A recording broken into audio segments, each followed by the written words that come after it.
Tem uma forma de ver os participantes também ou só aparecem os panelistas aqui no Zoom?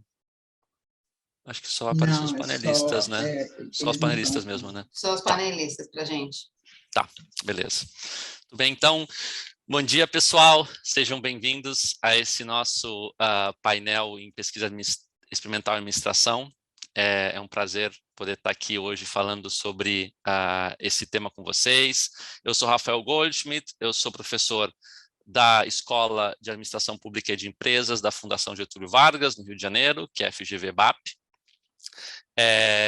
Tenho toda a minha formação em administração, um mestrado, doutorado na EASP, e eu comecei a minha carreira com estudos acadêmica, né, com estudos em estratégia, e nos últimos 10 anos eu migrei para estudos em questões comportamentais que estão associadas particularmente com políticas públicas e comportamento de saúde. E aí foi que eu entrei em contato mais profundamente com esse mundo de experimentos e, enfim, descobri todas as possibilidades que ele tem e me apaixonei por ele.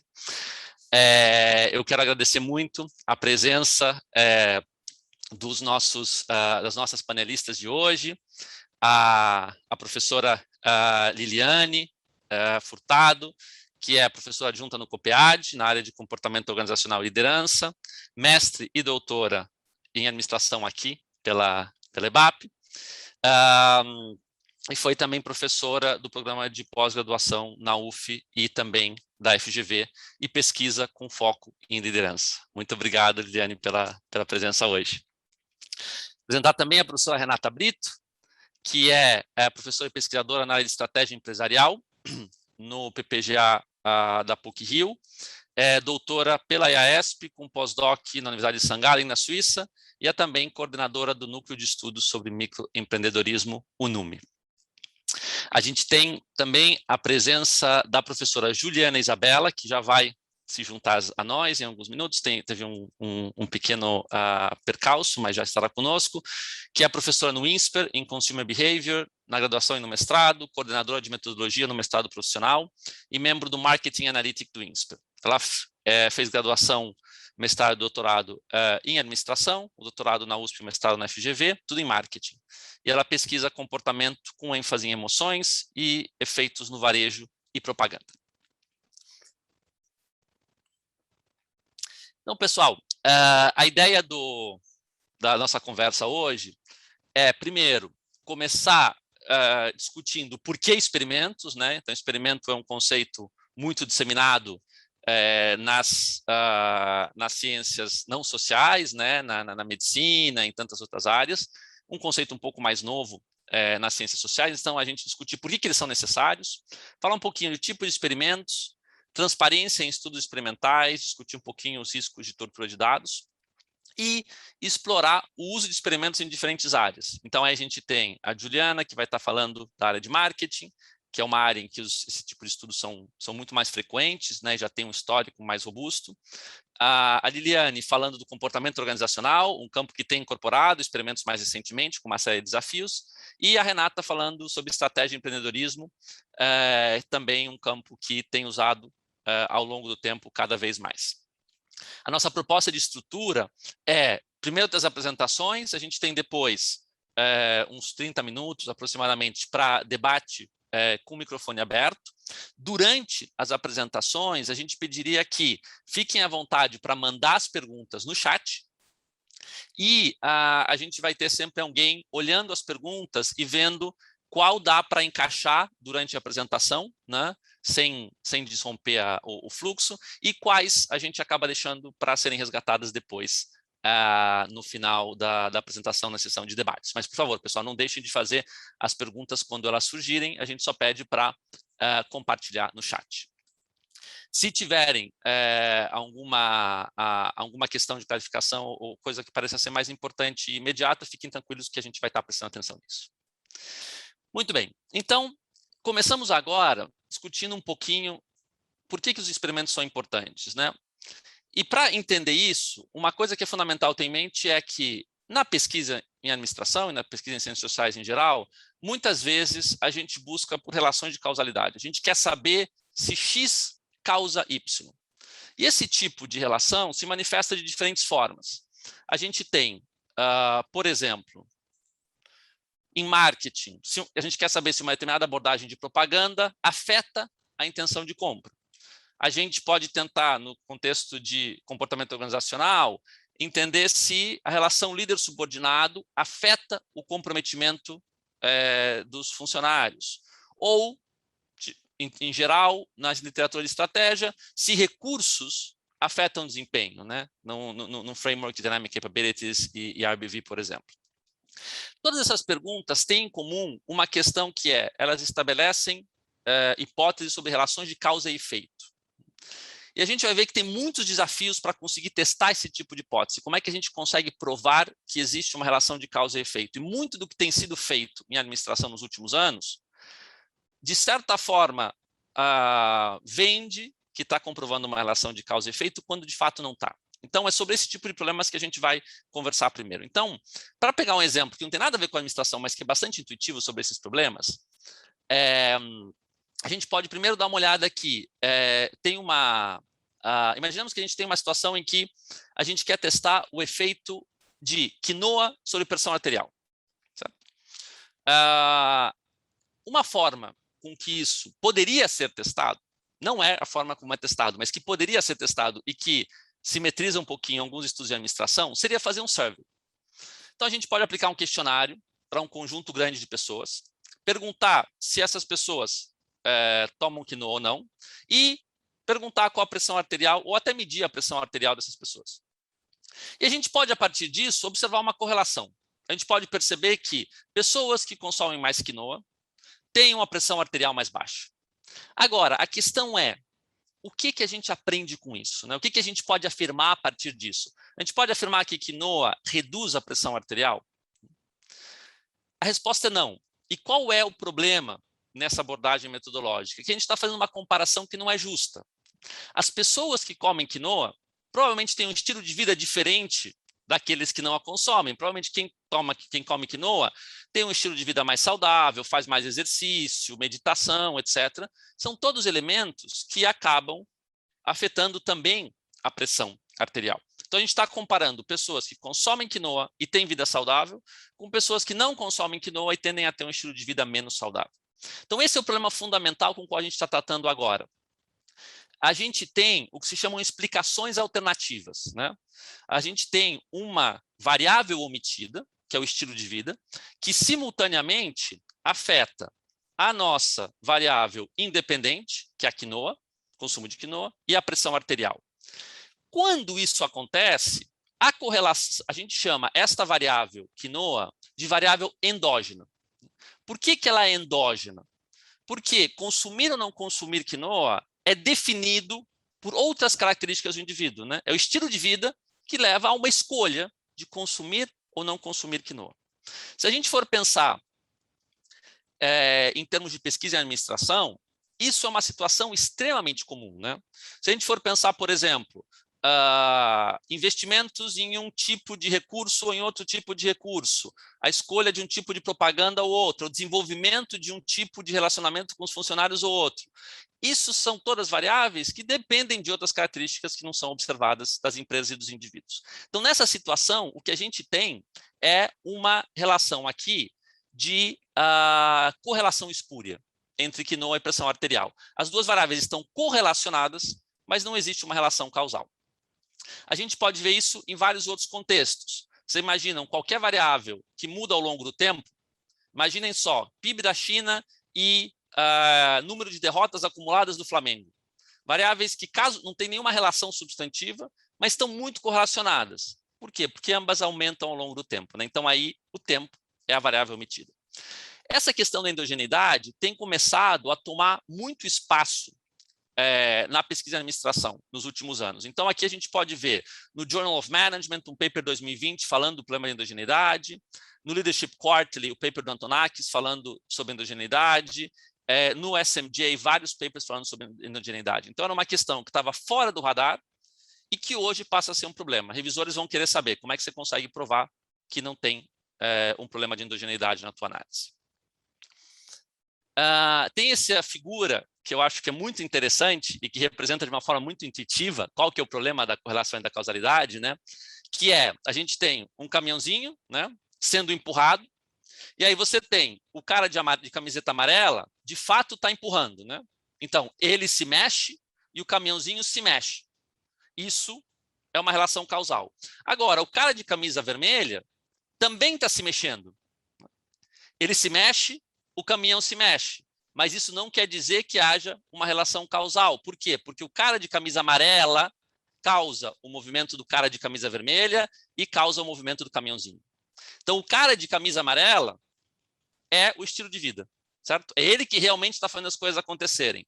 Mas muitas vezes na pesquisa, a gente olha para o cara de camisa vermelha como a causa e a gente chega a uma conclusão que é inadequada. Então, o que dá para fazer em relação a isso, né? A gente precisa pensar primeiro em quais são as condições para a causalidade. Tem 3 condições fundamentais para provar que uma relação é causal. A primeira é covariação. Uma variável se mexe, a outra se mexe também. Isso é muito fácil de conseguir, pessoal. Isso, a gente coleta dados, com esses dados coletados, roda uma análise qualquer de correlação ou de regressão e identifica se as variáveis covariam. Mas isso é só uma pré-condição. A gente tem 2 outras condições fundamentais. Uma que é temporalidade. A causa tem que vir antes do efeito. Né? E quando a gente observa dados que são endógenos, que são especialmente de cross-section, no momento no tempo, é muito difícil separar isso. Porque imaginem o seguinte, eu estou olhando numa cross-section, por exemplo, inovação e desempenho das empresas. Eu vejo uma associação positiva.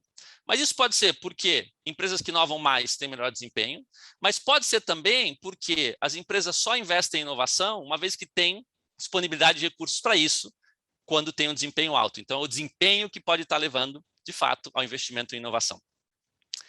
E, finalmente, a gente precisa excluir hipóteses alternativas. Esse é o maior desafio, essa é a maior dificuldade. A gente precisa garantir que não existe essa terceira variável, né, que é chamada nessa literatura de confundidor, ou confounder, que afeta simultaneamente a nossa variável independente e dependente. Então, nesse caso aqui, a gente tem uma hipótese alternativa para o que aconteceu com o Titanic, né? Não era um iceberg, era um Godzilla pré-histórico com escamas de gelo. Né? Então, essa é a grande questão. A exclusão de hipóteses alternativas é uma coisa que você precisa garantir. Existe, para cada situação, centenas de possíveis hipóteses alternativas. Né? E a gente precisa garantir que nenhuma delas está atuando. Isso é muito difícil controlando uma por uma. Qual é, então, a forma como a gente pode garantir que não existem hipóteses alternativas? A forma é resolver o problema de endogeneidade na raiz. E como se resolve esse problema de endogeneidade na raiz? O padrão ouro para se fazer isso é o que se chama um experimento aleatorizado. Então, qual que é a ideia do experimento aleatorizado? Vamos voltar, por exemplo, da quinoa. Ao invés de permitir que as pessoas decidem se elas vão comer quinoa ou não, e isso se torna, então, uma variável endógena, a gente pega um conjunto de pessoas e joga uma moeda. E define que cara vai comer quinoa durante um período. E coroa não vai comer quinoa durante aquele mesmo período. Depois de um tempo, a gente controla a pressão arterial desses indivíduos. Qual que é a vantagem que nós temos quando fazemos isso? E veja que isso é um procedimento que é padrão em muitas áreas. Né? É assim, por exemplo, que se fazem os ensaios clínicos sobre medicamentos, né? Que agora com a questão da Covid estão em voga, né? Quando você testa vacina, é isso que você faz, né? Você não deixa as pessoas escolherem se vão querer tomar vacina ou não, né? Porque senão, quem quer tomar vacina pode ser muito diferente de quem não quer tomar vacina. Então, a gente aleatoriza. Quando a gente aleatoriza, a grande vantagem é que quinoa passa a ser definido por uma moeda. Ao ser definido por uma moeda, torna-se uma variável exógena, ou seja, não correlacionada com nenhuma outra variável do indivíduo. Pessoas mais saudáveis não têm uma probabilidade maior de ganhar na moeda, de tirar caro do que coroa na moeda, certo? Pessoas com diferentes biotipos, pessoas com diferentes traços comportamentais, pessoas de diferentes idades, de diferentes gêneros, não têm probabilidades diferentes de ter cara ou coroa na moeda. Então, essa aleatorização permite que a gente tenha uma variável exógena. E aí, a gente pode simplesmente comparar o que se chama o grupo de tratamento e o grupo de controle e aqui o termo tratamento é usado, mesmo quando a gente está falando em ciências sociais, porque ele vem originalmente nos estudos experimentais das ciências biológicas. Então, o conceito de tratamento continua presente aí. Então, esse é o grande pulo do gato dos experimentos. É isso que a gente ganha com os experimentos, uma variável exógena, e diferenças observadas são, de fato, causais. Uma coisa importante para a gente pensar nesse contexto de experimentos, pessoal, a gente está vendo agora uma visão panorâmica da floresta, né? As outras apresentações, nos outros panelistas vão entrar um pouco mais nos detalhes. É que tem dois critérios para avaliar esse tipo de estudo. Um é validade interna, e essa validade interna tem a ver com a robustez da relação de causalidade. Eu sei que não é uma correlação espúria, eu posso dizer que não tem uma explicação alternativa? Boa, esse estudo tem validade interna. Agora, outro ponto fundamental é a validade externa, que é a nossa capacidade de generalizar esses resultados. Em que tipo de dimensões isso se manifesta? Por exemplo, uma delas é quão realista é o estudo. Você pode ter um estudo de laboratório em que um indivíduo está vendo uma determinada propaganda e está sinalizando a intenção de compra de um produto.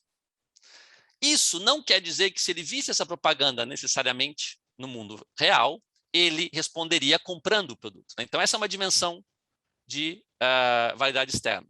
Outra é o tipo de participante. A gente tem, por exemplo, uma predominância de participantes que são chamados WEIRD, Western Educated Industrialized Rich and Democratic Societies. Tem muito conhecimento, por exemplo, em marketing, em psicologia social em geral, que é com aluno de universidade americana, né, que é muito pouco representativo da população em geral. Então, é importante você pensar qual é o tipo de participante. Validade externa, em termos gerais, nos experimentos, tende a ser menos importante, porque sempre tem um trade-off entre elas, e a gente abre mão um pouquinho de validade externa para ter validade interna. Mas é importante manter em mente também o papel da validade externa. Existe uma forma de combinar esses dois tipos de validade em alguma medida, que é fazendo o que se chama experimento de campo. Então, a gente tem experimento de laboratório, que é um contexto artificial, né, com muito controle, em que você tem a pessoa com toda a atenção na frente do computador respondendo a uma série de perguntas. Outra possibilidade é um experimento de campo. O experimento de campo é uma coisa que se aproxima muito do contexto real. Dou um exemplo de um experimento em que eu participei há alguns anos atrás. Você quer saber se treinamento para microempreendedores, né, afeta o seu desempenho. Então, participei de um estudo no Maranhão em que a gente pegou 2.000 microempreendedores, fez uma pesquisa com eles, viu se eles estavam interessados em fazer o treinamento, aleatorizou 500 para fazer, 500 para não fazer, entre o grupo que tinha interesse. A gente ia dar o treinamento igual ao que seria feito no mundo real, e a gente ia observar as vendas do negócio, né? Então, é um estudo que tem validade interna, a princípio, né? E tem validade externa porque está no contexto real. Agora, tem seus problemas. Então, vamos começar a comparar um pouquinho agora esses mundos, né, do laboratório e do campo. O ambiente no laboratório é artificial, no campo é mais realista. A gente tem uma questão de controle, que é muito mais fácil no laboratório do que no campo, né? Imaginem só, tipicamente no estudo de campo como esse, você coleta dados, aplica o tratamento, né, que seria o curso para os microempreendedores, e um ano depois acompanha a vida deles. Vocês podem imaginar tudo que pode acontecer nesse meio termo, né, que não acontece no laboratório. Você consegue ser muito mais sutil em avaliar os mecanismos do laboratório, né? Você pode fazer vários experimentos para tentar construir o conhecimento de forma mais sutil. No campo, não dá, você não tem recursos para fazer vários experimentos. Validade interna é muito forte no laboratório. No campo, ela pode ser forte, mas pode ter problemas também. Quais são os problemas, por exemplo? Você pode ter o que chama non-compliance. No caso do estudo lá no Maranhão, a gente convidou os 500 empreendedores, mas, de fato, só 50 vieram participar. E aí a gente tem um problema, né? Porque esses 50 que vieram participar não são mais um grupo aleatorizado, né? Eles decidiram vir. Então, esse tipo de problema que não acontece no laboratório, você mostra para as pessoas uma determinada vinheta, todo mundo vê ela, né? As pessoas obedecem o procedimento em geral. No campo não acontece, então tem complexidades adicionais. Muitas vezes as pessoas somem, depois de um ano elas se mudaram, elas não estão mais lá, elas não querem responder. Então, o campo tem muita complexidade que também pode colocar em xeque um pouco a validade interna. Validade externa é claramente muito mais forte no campo, né, do que no laboratório. O tempo é muito menor no laboratório, né? Tipicamente um estudo laboratório para ser desenvolvido e implementado demora algumas semanas, no máximo alguns meses, a implementação em si são minutos. No campo, você está falando geralmente de anos, para que um estudo como esse aconteça. É muito difícil operacionalmente fazer estudos de campo, e os custos de estudos de campo são muito grandes, frequentemente chegando na casa das centenas de milhares de dólares. Então, aqui a gente vê que tem uma questão de validade interna e externa, né, que é complexa, que não é trivial. Uma forma que vai ser discutida depois nos painéis individuais, de tentar combinar os dois, é usar um experimento de laboratório, em que você tem validade interna, né, e um survey, que, embora seja fraco em validade interna, tem validade externa. Essa é outra possibilidade de conseguir um equilíbrio entre os dois, que não requer fazer um experimento de campo. E o último ponto que eu queria trazer para vocês, pessoal, é sobre tortura de dados, que é uma questão que é tão importante, tão fundamental, que não dá para deixar passar. Vocês provavelmente já ouviram essa brincadeira, né, de que a gente tortura os dados até que eles confessem o que a gente quer ouvir. E isso, infelizmente, tem acontecido na academia, particularmente nas ciências sociais, de forma muito intensa nos últimos anos. E nos experimentos isso é particularmente problemático. Então, qual que é o problema da tortura de dados? Qual que é o contexto de fundo? Ele começa com um viés contra resultado negativo. Quer dizer o quê? Se você tem uma hipótese e você não confirmou essa hipótese, você vai ter problemas.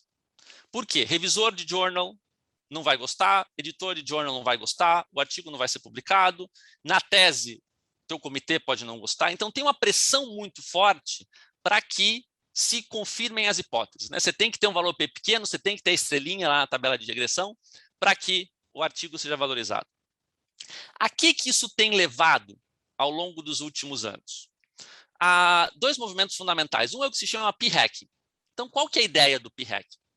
E, pessoal, isso é uma coisa que tem acontecido tão frequentemente que a gente, até uns anos atrás, nem percebia que tinha um problema. Imagina só, você coleta um conjunto de dados, pode ser um survey, pode ser um experimento, não tem problema. E aí você tem duas DVs, duas variáveis dependentes. Por exemplo, você tem comprometimento e você tem satisfação. Aí você tem duas IVs. Por exemplo, quanto o líder é autêntico ou quanto o líder é ético.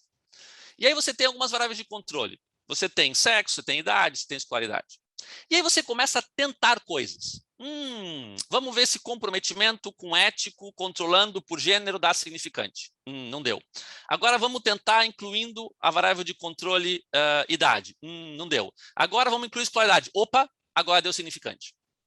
Ou então, putz, o meu valor P deu um pouquinho maior que 5%. Isso deve ser porque a minha amostra está pequena. Vou coletar mais umas 50 observações para ver se dá certo. Não deu. Coleto mais 50.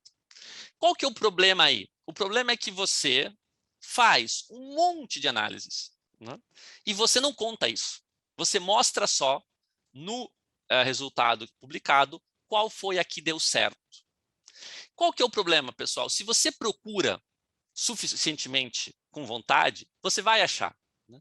Lembrem-se que o nível de significância, o alfa, é a probabilidade de não existir nenhum efeito e você achá-lo por acaso.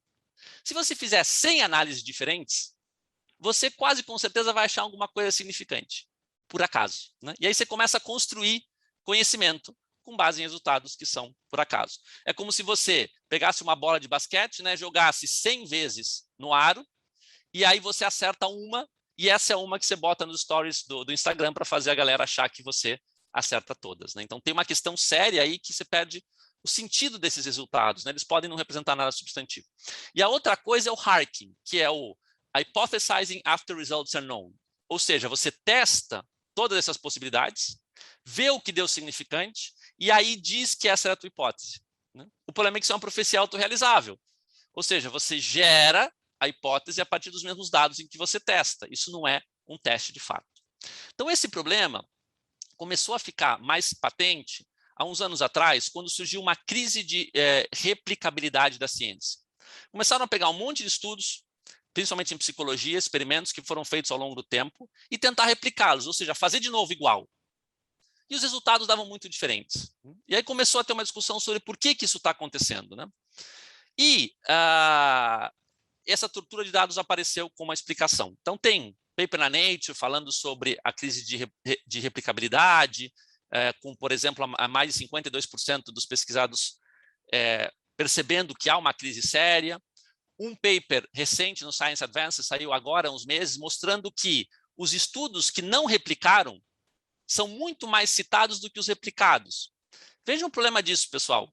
Um efeito muito interessante, muito novo, muito contraintuitivo, né, que é o que chama a atenção, pode vir de um estudo que foi torturado. Não é tão fácil provar isso, né? E esses são os estudos que acabam sendo mais citados. Os outros estudos, menos ambiciosos, talvez, se conseguem ter uma prova mais robusta, acabam sendo menos citados. Então, esse é um problema sério, pessoal, muito importante. E a gente tem que aprender que esse negócio de vamos tentar várias coisas e replicar o que dá e mostrar como resultado o que dá, está errado. Não é zona cinzenta. Antes a ideia era manipular dado está errado. Mas ficar testando várias coisas, isso é normal, todo mundo faz. Não, não é normal. Isso é problemático, isso leva a desvios na ciência e é importante a gente começar a ter consciência sobre isso.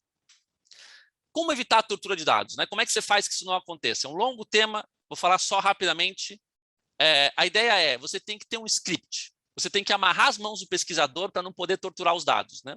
Você tem que ter algum critério watching, observando o pesquisador enquanto ele olha os dados. Isso é a plataforma de pré-registro de experimentos. Então, hoje, é muito comum, isso cada vez está crescendo mais, especialmente na psicologia e nas áreas comportamentais, que antes de você fazer um estudo, você pré-registra numa plataforma pública e você diz qual é a tua hipótese, quais são tuas variáveis, qual o tamanho da amostra, qual é a tua forma de análise, e isso fica lá registrado. Não precisa ser necessariamente público no primeiro momento, para as pessoas não copiarem a tua ideia, mas está lá, não pode ser mexido. Quando você vai submeter o artigo, você submete o artigo junto com isso. E o revisor vai olhar, você fez exatamente o que você prometeu antes? Beleza, então isso aqui não teve tortura de dados. Então, aqui eu estou mostrando algumas plataformas, né, que são para registros de dados e que são alternativas interessantes. E, finalmente, ter muito cuidado com o tamanho da amostra, pessoal, e poder do teste. Isso é uma coisa fundamental. E só para encerrar, quando a gente está procurando um efeito, né, a gente quer saber se um tratamento tem um efeito, é como procurar um objeto num gramado à noite. Então, para você achar esse objeto nesse gramado à noite, em que tem um monte de grama, né, e mato, etc., que é a variância do erro nos nossos modelos, né, você precisa de uma boa lanterna. Se você tiver uma lanterna fraca, você não vai achar, mesmo que ele esteja lá. A lanterna fraca é uma amostra pequena. Então, se você tem um estudo com uma amostra pequena que te diz não conseguir achar um efeito, isso não quer dizer nada, porque pode ter sido simplesmente por falta de poder, ou seja, porque você não procurou direito, porque a lanterna não era forte o suficiente. Então, uma coisa importante nesse contexto não faz sentido procurar coisas à noite, no escuro, com uma lanterninha pequena para depois dizer que não achou, né? É importante ter amostras grandes, que são lanternas fortes, que nos permitem ter alguma conclusão que seja mais consistente. Então é isso, pessoal. Eu passei aqui uns 2 minutinhos do tempo planejado. Estamos abertos para o debate sobre essas questões todas no final. O que eu queria que vocês tivessem em mente dessa primeira discussão existe um problema de endogeneidade, né? Simplesmente observar o X e o Y e correlacioná-los não nos leva muito longe. A gente precisa provar que existe a relação de causalidade. Experimentos aleatorizados são um caminho para isso. E é muito importante quando a gente vai fazer experimentos que a gente tenha uma consistência de não torturar os dados, e isso tem a ver com criar os critérios de análise antes e depois respeitados. Muito bem, então agora seguimos, vamos continuar com a Renata, pode ser? Ok, então vou passar... Pode. Isso foi aleatorizado, porque... Enfim. Foi aleatorizado, não foi aleatório, foi arbitrário, e eu tenho assim, eu fico muito triste quando o termo aleatório é usado em vão, então eu vou ser preciso, foi arbitrário. Entendi, tá. Vai lá, Renata, por favor. Bom dia, gente. Obrigada por estarem aqui nessas horas da madrugada, aqui prestando atenção na gente conversando um pouco sobre esse método que tá começando a pegar aí nas paradas de sucesso. Eu vou falar um pouquinho sobre Eu sou a professora Renata, eu sou da área de estratégia e tenho uma iniciativa grande que está começando, mas que está começando há uns 2, 3 anos, na área de empreendedorismo. Eu vou falar um pouquinho desses dois campos. Eu já vi gente aqui pedindo material. Rafael, tem mais informação? Acho que as nossas apresentações já estão ou estarão disponíveis. Rafael? Estarão disponíveis e nelas a gente já está colocando literatura, né, para quem quer se aprofundar e mesmo as literaturas que nós estamos citando aqui, ok? Então, começando, Rafael, aquele sinal bem... Sutil para eu passar o slide. Ok, obrigado, valeu pela sutileza. Espera aí. Pronto. Espera aí que não está funcionando, calma aí, pronto. Foi. Tem que levantar o olho, né? Desculpa aí. Então, o que eu vou comentar? Né? Eu vou comentar um pouco sobre a tendência do uso de experimentos nessas áreas. Eu vou falar sobre unidade de análise, que é uma questão importante mais para a estratégia e para os estudos na área de administração como um todo, do que empreendedorismo, onde isso basicamente é resolvido, fácil. Campo laboratório, eu vou comentar os dois, porque os dois acontecem aqui, mas o Rafa fez aquele... né, overview sobre o assunto, e vou dar poucos exemplos, vai ser rápido, eu prometo. Rafael?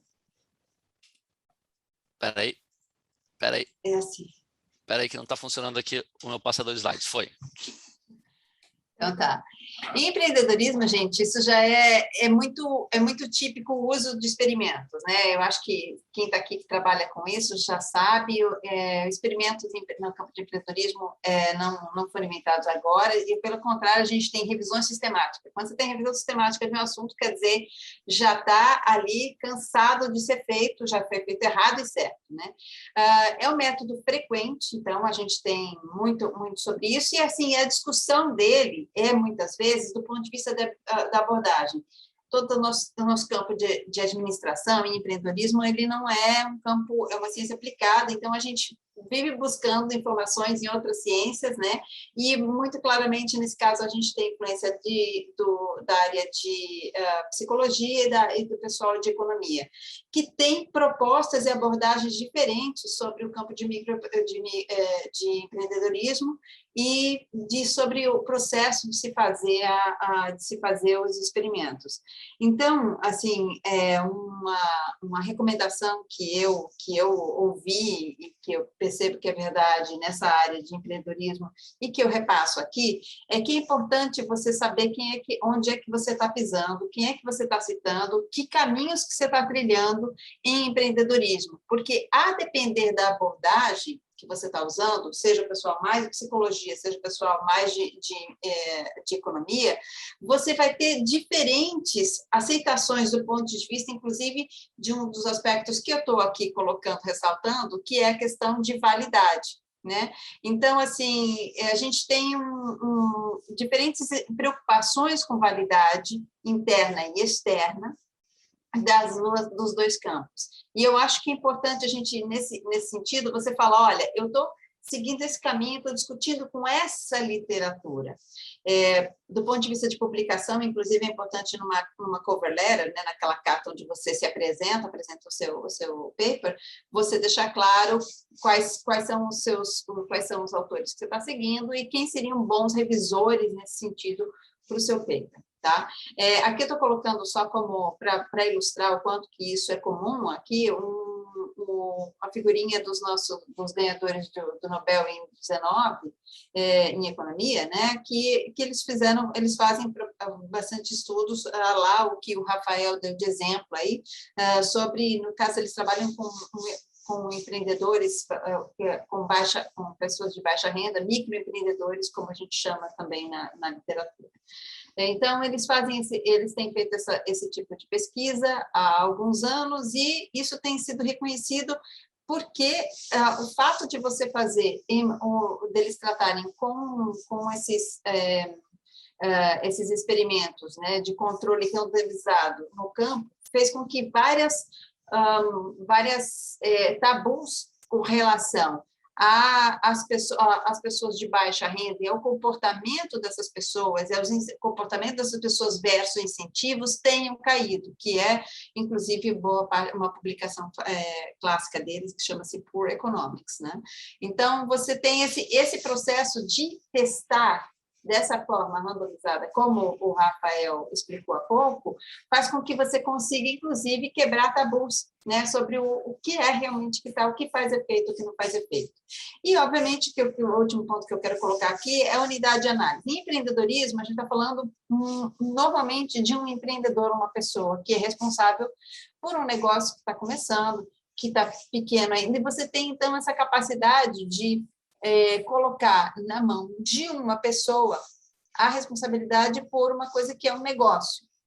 E aí fica a nossa vida muito mais fácil de lidar, né? Porque você tem a unidade de análise no comportamento de uma pessoa. Não é tão simples, a gente já vê em estratégia. Rafa?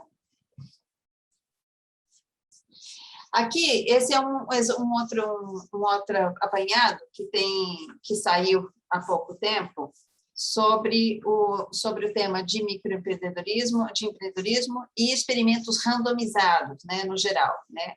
E publicados, obviamente, em journals, em periódicos de gestão, de business. Não, porque, como eu disse, tem muita coisa que está publicada em outros periódicos, né, a lá, psicologia ou economia. E aqui vocês veem claramente o crescimento desses estudos, né, isso dos experimentos randomizados, eu não estou nem falando de experimentos de laboratório, por exemplo, né. E aí você vê o crescimento forte disso, e no próximo slide, vocês vão ver, como várias pesquisas de vários campos se dão sobre esse tema. Então, aqui a gente tem várias abordagens diferentes. Eu acho esse quadro assim, bastante ilustrativo, se vocês conseguem visualizar. Eu acho que não, ele está um pouco pequeno, né?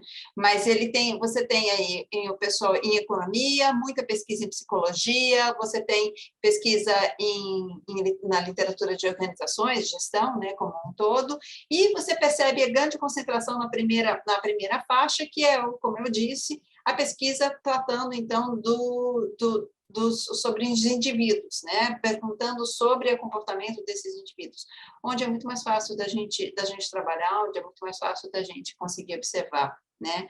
nessa área de empreendedorismo. Agora, mudando um pouco o assunto, vamos falar de estratégia.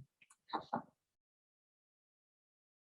Então, estratégia, no campo de estratégia, que é onde a gente está discutindo empresas, né? A gente não está mais discutindo o indivíduo, a gente normalmente busca entender em estratégia como as empresas conseguem criar mais valor, como elas conseguem ter vantagem competitiva, como elas conseguem ter um desempenho superior e assim por diante. Você acaba tendo uma questão, começando aqui do final, nesse slide de baixo para cima, que é: eu trabalho normalmente, a minha literatura está normalmente baseada na empresa, quer dizer, no nível de análise empresa, e isso não é tão simples de se tratar do ponto de vista de um experimento, né? Que é onde você basicamente consegue, muitas vezes, manipular indivíduos e não necessariamente, comportamento de indivíduos e não necessariamente de empresas, né? Mas, mesmo assim, por força da demanda de um método mais, digamos assim, limpo, mais claro, que elimine todos os aspectos de endogenia que a gente pode ter, né? Que, como o Rafa colocou, inclusive, a gente tem tido uma crescente demanda por esse tipo de pesquisa em estratégia também, né? Mas aí, então, o que a gente vê em estratégia, e eu, por força dessa pesquisa que eu até fui buscar o que saiu no Strategic Management Journal, né, que é o principal periódico de estratégia, né? A gente vê um crescente número de experimentos, mas eles continuam focados no indivíduo. Por quê? Porque em estratégia a gente também está interessado em saber qual a tomada da decisão, qual o papel da tomada da decisão, o decision maker. Além de tudo, uma das literaturas mais mais importantes que a gente tem nos últimos anos, minha estratégia, a de capacidades dinâmicas, Dynamic Capabilities, ela trata muito claramente de uma capacidade dos gestores, que a gente vai chamar isso de microfundamentos, né, dos gestores em perceber mudanças, em capturar essas mudanças e orquestrá-las, orquestrar os recursos e capacidades dentro da empresa.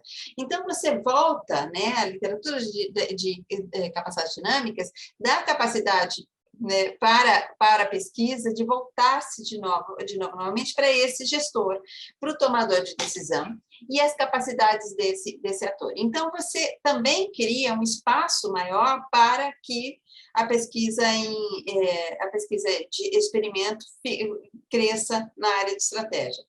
Já tratando da literatura de empresa, quer dizer, você usar a empresa como unidade de análise, né? A empresa como um todo, já fica um pouco mais complicado, e por mais que a gente tenha alguns exemplos, são poucos, são bem poucos, né? E aqui eu não posso deixar de citar que a gente vai ter alguns exemplos que não estão que não estão no que a gente escolheu tratar aqui hoje, que são os quase experimentos, os experimentos naturais. Aí sim a gente vai ter mais capacidade de lidar com as empresas, mas a gente não trouxe, eu não resolvi não falar sobre eles aqui, porque a gente não trouxe eles na introdução, ia ser muita coisa, então, mas deixo claro que nesse tipo de abordagem, a gente acaba tendo mais pesquisas com unidades de empresa. Rafa, pode passar um? Então, aqui eu trouxe rapidamente para vocês 2 exemplos que estão tratando aqui sobre a pesquisa, né, em estratégia, mas vão tratar esse primeiro sobre o indivíduo. Aqui é a pesquisa sobre flexibilidade cognitiva, né? E aí é onde você vai pesquisar se a capacidade dos gestores, tomadores de decisão, conseguirem usar o seu processo cognitivo, seja o mais automático ou o mais reflexivo, né, chamado às vezes de o tipo 1 ou tipo 2, às vezes, né, nesse caso aqui no estudo, e conseguir mudar, perceber o tipo de problema no qual ele está enfrentando, e aí escolher o processo reflexivo, o processo cognitivo mais correto para tomar a decisão, faz com que ele teria, então, melhor desempenho na resposta, né? Então, um processo rápido, né, um problema rápido, eu deveria usar soluções heurísticas que já estão ali prontas na minha cabeça, que eu já estou acostumada a fazer, e ser mais rápido na decisão, porque eu não deveria perder tempo com aquilo. E já um problema mais complexo, eu deveria parar e pensar e não tomar a primeira decisão que me vem na cabeça. A questão é você conseguir reconhecer o problema quando ele aparece na sua frente e você usar o sistema esse cognitivo correto para tomar essa decisão.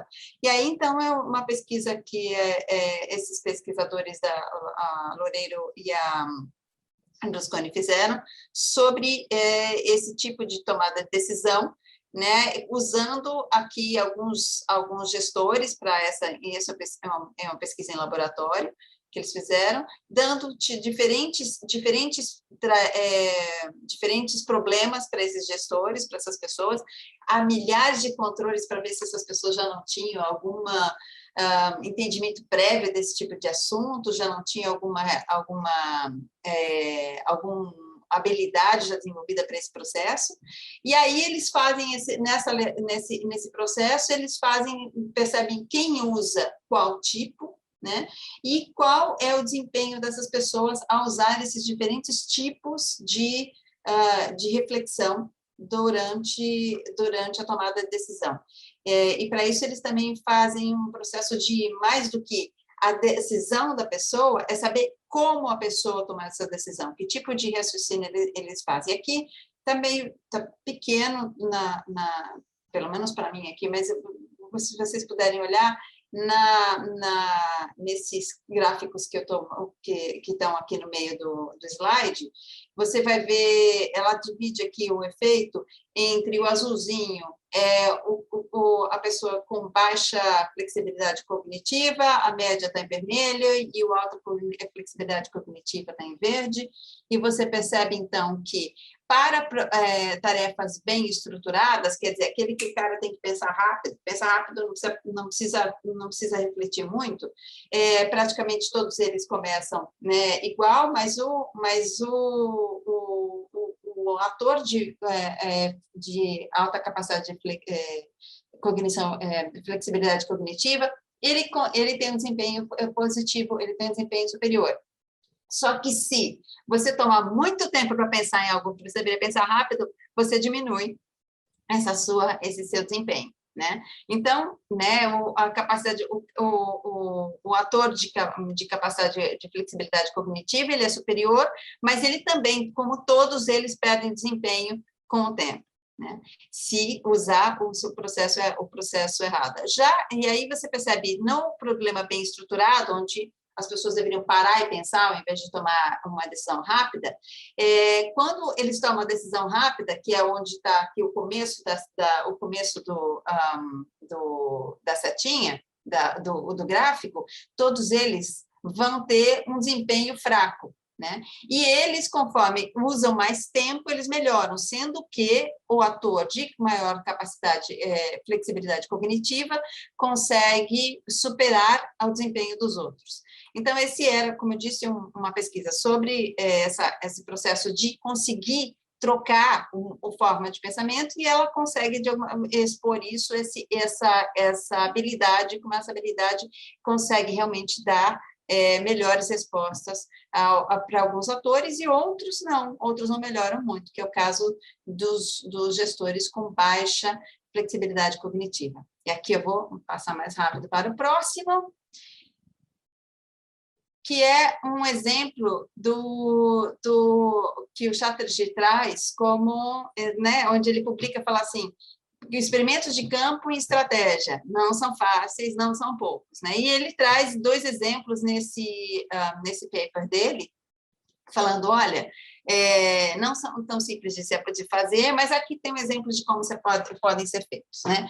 E eu trouxe aqui, escolhi trazer um dos exemplos dele, rapidamente falar para vocês o que ele faz. Ele vai testar aqui o que ele chama de liability of fairness, que eu tive dificuldade de traduzir, que é o quanto que ser estrangeiro pode implicar em algo negativo, nesse caso, para uma empresa, né, que está entrando numa cidade, que está querendo se instalar numa certa cidade, e procura, então, alguma negociação junto ao governo local para conseguir incentivos, né? E isso, enfim, nos Estados Unidos, essa pesquisa. Então, eles criam um aparato, assim, enorme, eles criam um aparato enorme, criam um website da empresa, usando nomes de professores e etc. e tal, criam toda uma empresa fictícia, né, que estaria indo se instalar numa certa municipalidade. Eles testam mais de, acho que são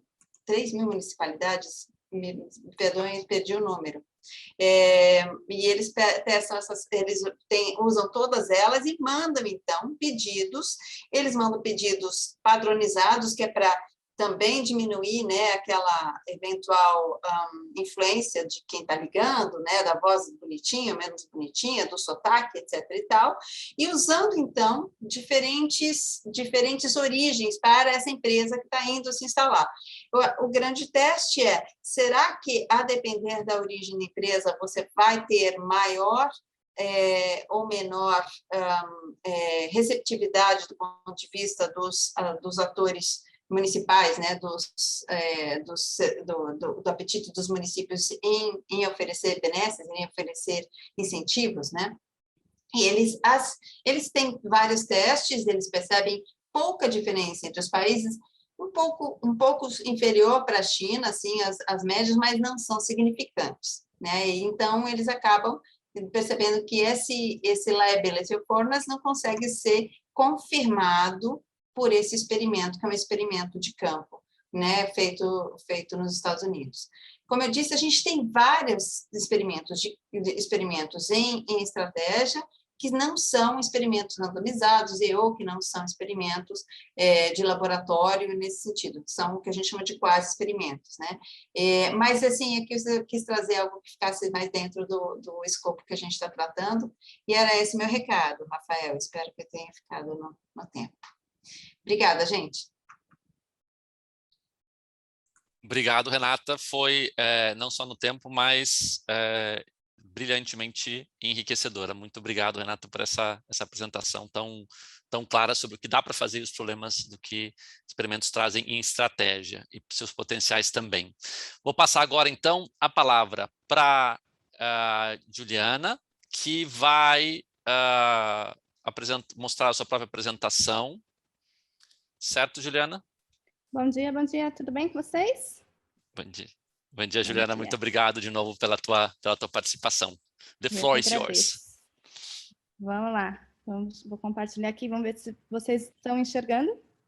Perfeitamente. Pergunta que todo mundo faz, né? Vocês estão vendo? Tá me ouvindo? Vamos lá, então. Se eu estiver muito rápido, se tiver dúvidas, perguntas, vão mandando aí no chat, por favor, que o Rafa vai anotando, ou pode me interromper também, se tiver alguma coisa. O Rafa pode me interromper aqui, eu acrescento.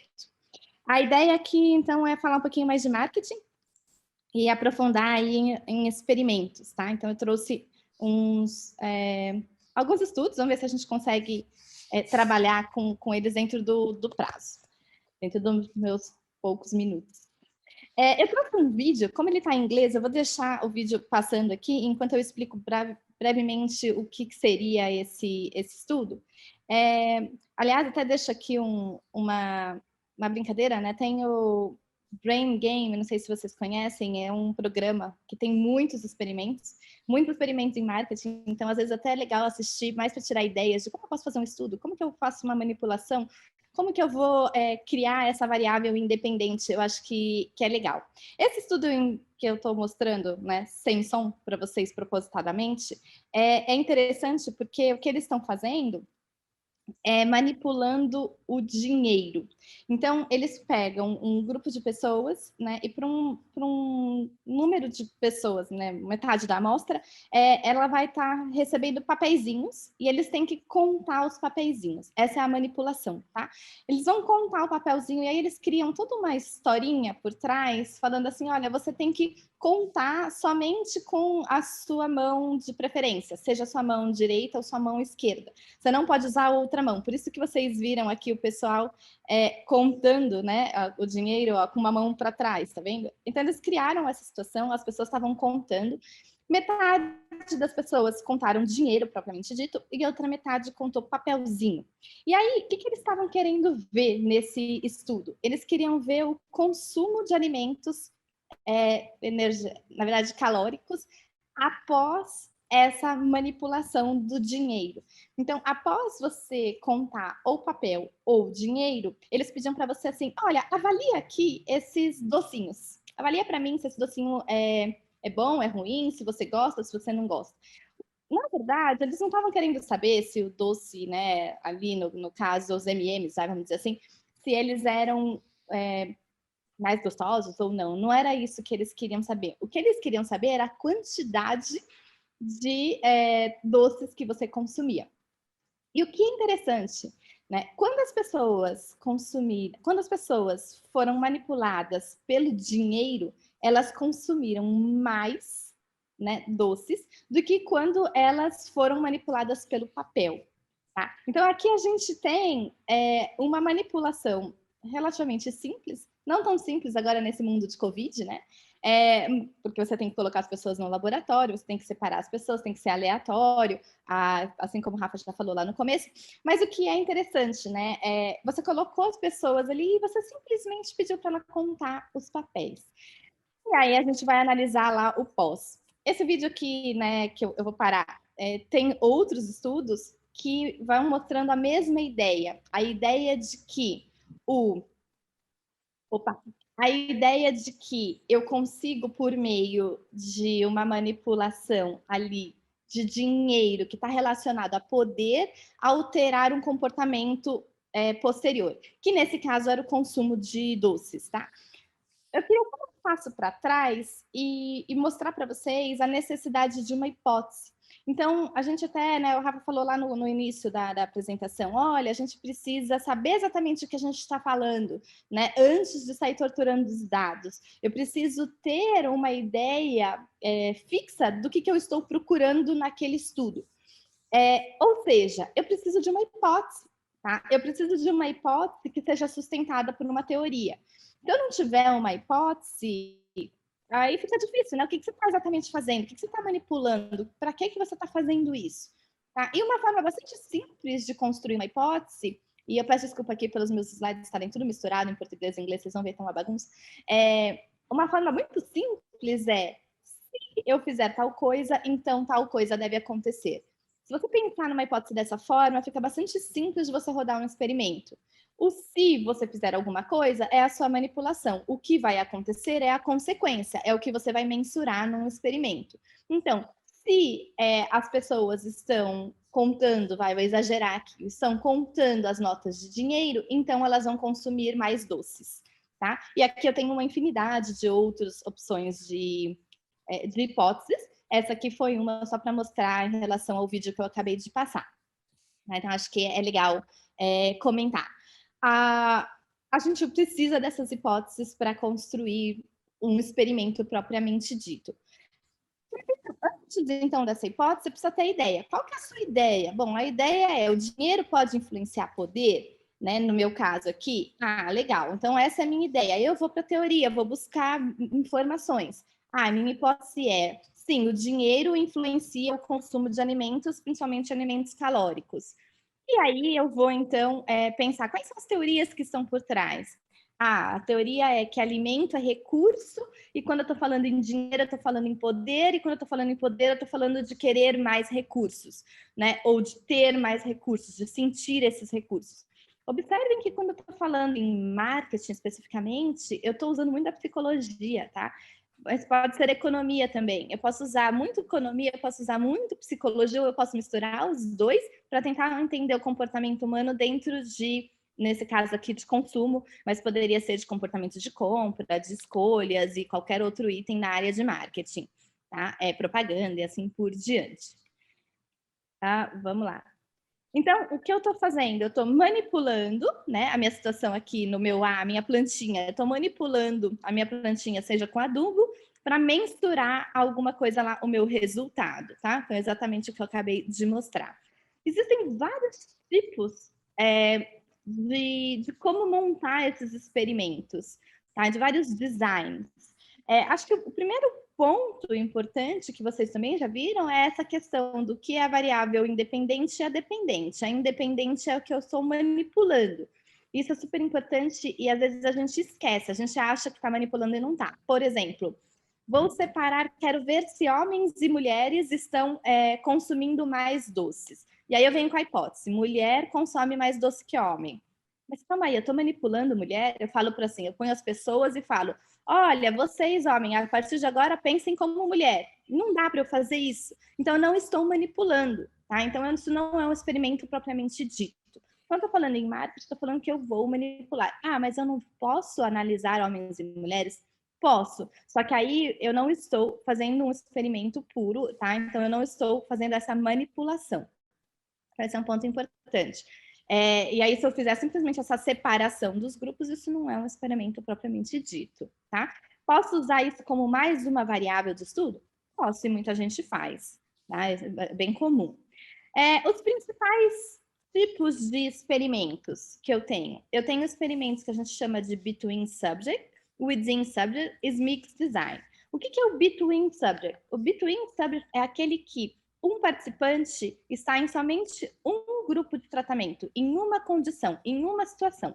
No exemplo que eu dei ali do papel com o dinheiro, né, quem está contando, a pessoa ela vai participar somente de uma dessas situações. Ou ela vai contar papelzinho, ou ela vai contar o dinheiro. Ela não pode participar dos dois. E por que ela não pode participar dos dois? Porque ela já entendeu como funciona a brincadeira, né? Tipo, por que eu tô contando com os dois? Ela vai ficar confusa, ela vai ficar tentando descobrir o porquê é daquilo. E mais estranho ainda, ela vai consumir depois o doce 2 vezes? o mesmo doce, como é que ela vai avaliar o doce pela segunda vez se ela já avaliou pela primeira? Então, não faz sentido, tá? A variável dependente, nesse caso, ela é coletada somente uma vez, tá? Então, quando acontece isso, a gente está falando de between subject. Existem situações onde o participante, ele pode responder a variável dependente mais de uma vez, né? Então, eu coloco o participante para responder a situação de tratamento várias vezes. Tem que tomar alguns cuidados aqui? Sim, eu tenho que tomar alguns cuidados, porque ele não pode aprender nesse processo. Quem usa muito o within subject? Claro que marketing também usa, mas quem usa muito isso é a área da medicina, a área da biologia, onde eu vou, por exemplo, testar medicamentos e vou avaliar a pessoa antes e depois. Então, vou exagerar aqui. Eu pergunto para a pessoa, qual que é o seu nível de dor agora? Aí eu dou um remédio e pergunto para ela de novo, qual que é o seu nível de dor após esse remédio, né? E aí eu faço essa comparação de antes e depois. É a mesma pessoa, tá? Passando por um processo de manipulação, só que agora eu estou avaliando ela em 2 momentos diferentes. A variável dependente tem que ser a mesma, ou seja, eu estou coletando essa informação 2 vezes, a mesma pergunta, tá? E eu faço isso também em marketing. Eu posso fazer isso. Eu só tenho que tomar cuidado para que a pessoa não perceba exatamente o que eu estou analisando e que não exista um sistema de aprendizado nesse meio do caminho. Existem formas de fazer isso? Existem. A gente usa, tá? E qual é a vantagem de eu usar o within subject? Bom, eu preciso de uma amostra muito menor.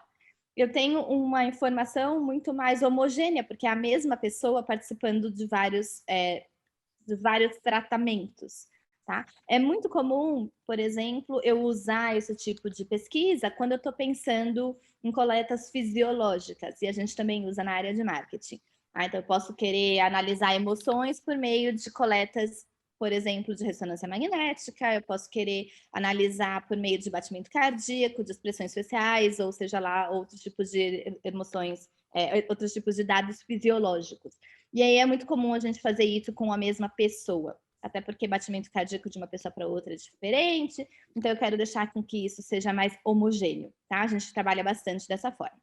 E existe ainda o mixed design. O que é o mixed design? É a mistura do between com within. Ou seja, a pessoa vai participar de situações onde somente algumas pessoas vão estar numa situação de, por exemplo, um estudo que eu fiz há algum tempo atrás. Eu estou separando as pessoas em relação às expressões faciais. Eu quero saber se as emoções positivas de uma propaganda influencia na percepção de valor que essa pessoa dá para o produto. Se eu colocar uma propaganda com a pessoa sorrindo, outra propaganda com a pessoa triste, outra com a pessoa sorrindo, outra pessoa triste, as pessoas vão perceber. Mas eu posso colocar várias propagandas com ela sorrindo por um grupo e várias propagandas com ela triste, vamos dizer, com o personagem triste, por um outro grupo.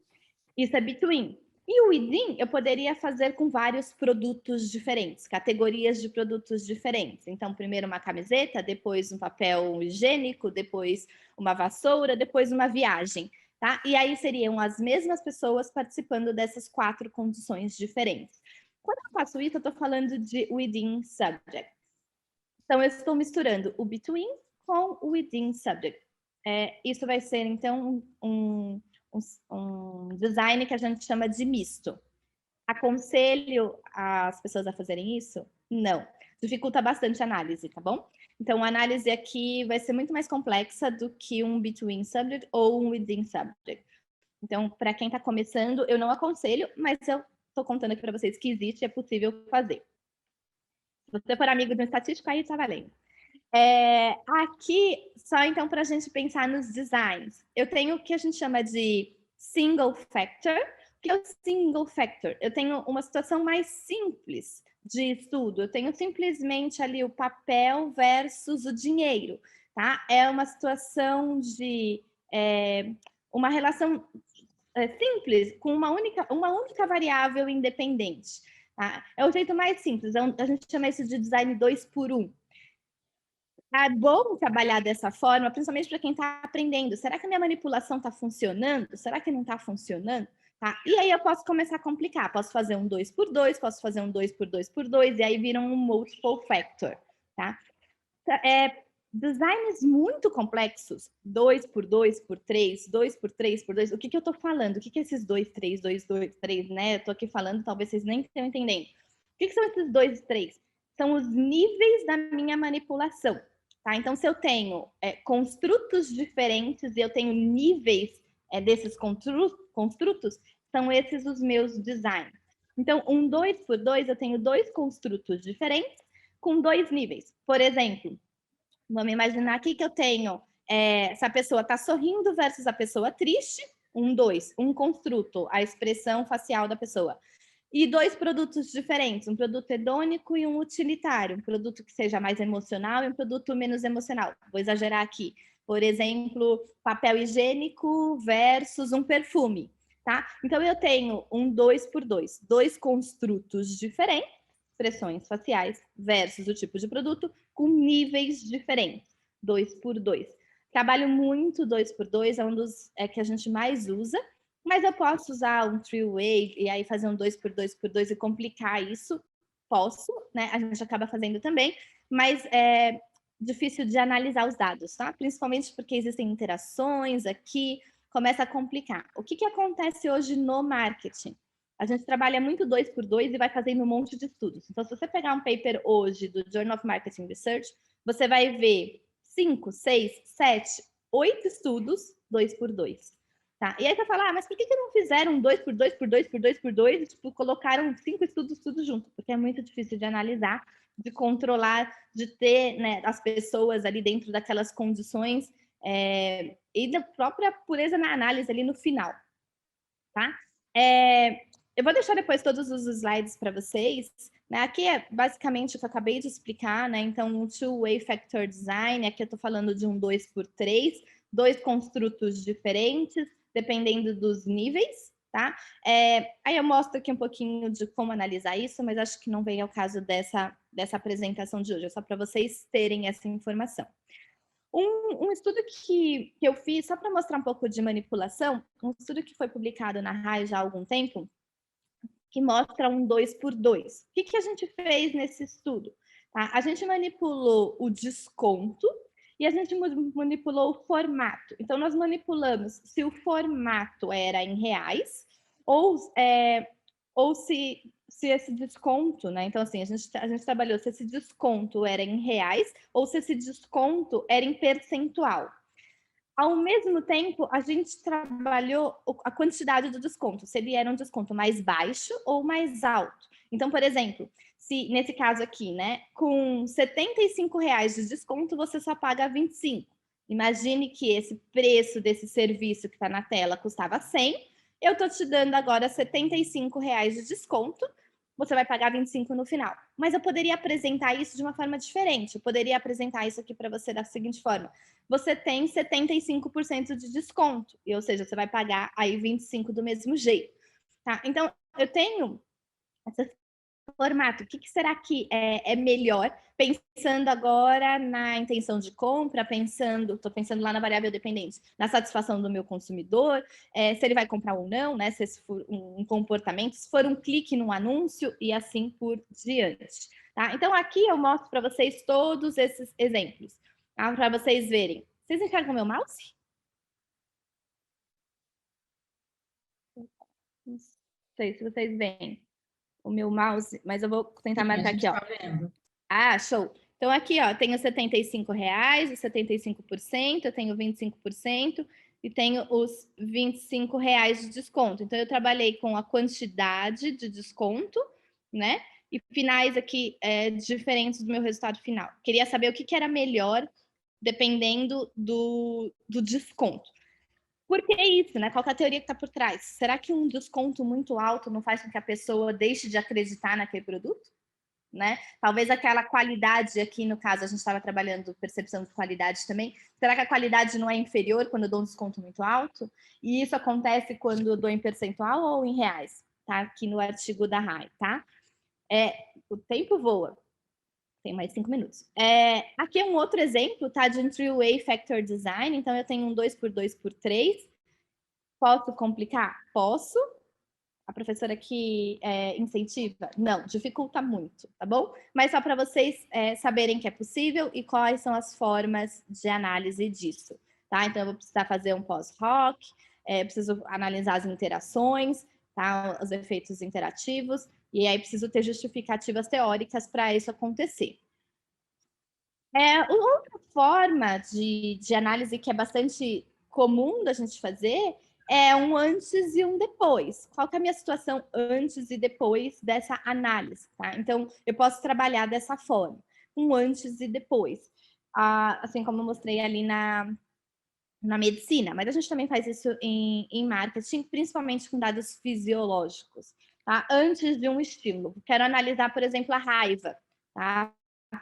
Fiz isso num estudo um pouco há uns 5 anos atrás. Eu pego e eu analiso o baseline da pessoa, qual é o seu nível de raiva, isso pode ser por escala, isso pode ser fisiológico. Faço uma manipulação onde eu acho que eu vou trabalhar a raiva e mensuro novamente, tá? Então, eu estou simplesmente falando de uma análise temporal. Então, posso trabalhar aí com o que a gente chama de counterbalance design, onde eu separo metade das pessoas para primeiro analisar o tempo 1 e depois o tempo 2 e inverter? Posso, a gente faz muito isso quando a gente está trabalhando com dados instrumentais e eu não sei exatamente como fazer. Por exemplo, eu vou fazer um estudo online e vou manipular as pessoas em relação a sustentabilidade, vamos dizer assim. Só que aí eu preciso coletar alguns dados sobre a pessoa, tá? Então eu quero saber se a pessoa já tem uma perspectiva de sustentabilidade. Onde eu coloco essa informação? Eu coloco antes da minha manipulação ou eu ponho depois da minha manipulação, tá? E isso é bem complicado, porque se eu coloco antes, talvez eu esteja influenciando a minha manipulação. Se eu coletar essa informação sobre, você tem uma vida mais sustentável, busca a sustentabilidade, como que é o seu estilo de vida? Colocar isso depois da manipulação de sustentabilidade, talvez eu tenha coletado essa informação após a manipulação de sustentabilidade. Então, uma ideia é trabalhar o counterbalance design e verificar se houve efeito sobre isso, tá? Então, a gente também usa isso em marketing. Às vezes, só para testar e não querer esse efeito, ou às vezes para procurar o efeito, aí depende da sua teoria. Um outro estudo, e aqui vou passar mais breve, mas que é bem legal, que trabalha com placebo, com efeito placebo que foi feito, o que eles fizeram? Eles queriam verificar a expectativa da pessoa em relação a um produto. E como eles manipularam essa expectativa, esse placebo, esse efeito placebo? Eles manipularam por meio do desconto e do preço, tá? Então, nesse estudo aqui em específico, o que eles fizeram? Eles falaram assim, olha, para um grupo de pessoas, né, estou vendendo um produto, estou vendendo um energético, e eu vou dar um desconto maior. Para um segundo grupo, eu vou dar um desconto menor. Para os dois grupos, o preço final é o mesmo, tá? Só que aí, o que está por trás? Está por trás a minha expectativa em relação àquele produto. Se eu estou te dando um desconto maior, talvez a minha expectativa seja que aquele produto não seja tão bom, né? E aqui, o que eles estavam mensurando no final? Como eles estavam trabalhando com energético, eles estavam mensurando no final na verdade, a intenção ali de se o seu exercício foi intenso ou foi menos intenso, se você ficou cansado, se você não ficou cansado. Essas eram as variáveis aqui que eles tinham, ó, como dependentes, tá? E isso aqui foi o que eles manipularam. Eu posso fazer isso de uma forma, na verdade, eu posso fazer isso de uma forma instrucional, né? Eu posso construir uma historinha e manipular a pessoa, ou eu posso, de fato, vender o produto, um estudo de campo. Nesse estudo do Babashiba, eles fizeram exatamente os dois, tá? Eles fizeram primeiro um estudo de laboratório e depois eles fizeram estudos de campo. No estudo de laboratório, olha lá o design, 2 por 2. Eu tenho 2 do preço, regular ou com desconto, 0,89, e eu tenho a expectativa desse produto, se eu tenho uma expectativa alta ou baixa, tá?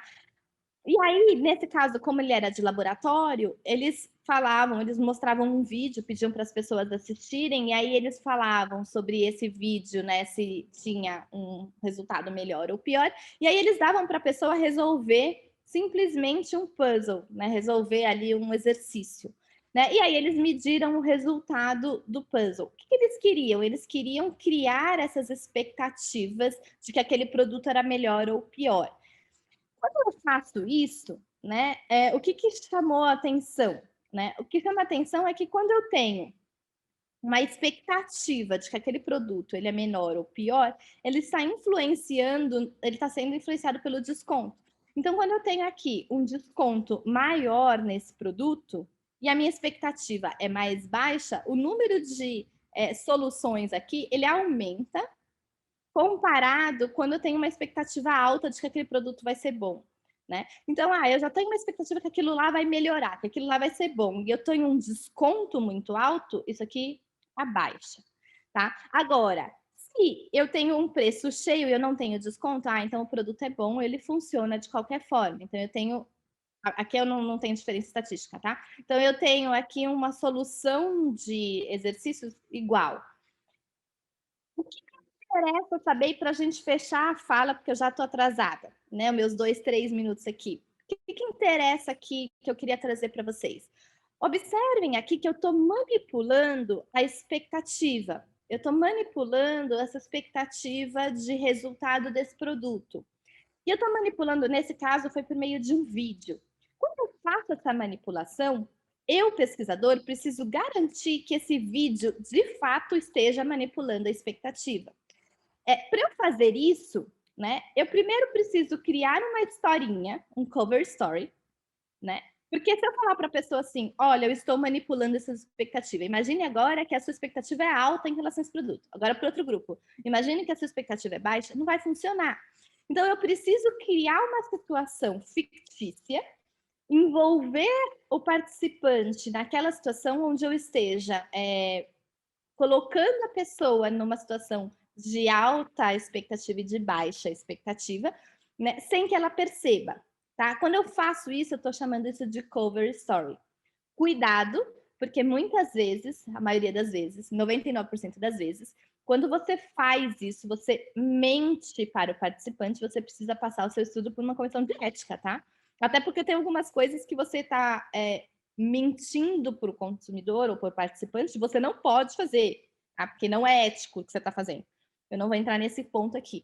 Mas a questão é, a gente cria, então, um cover story para colocar a pessoa nessa situação.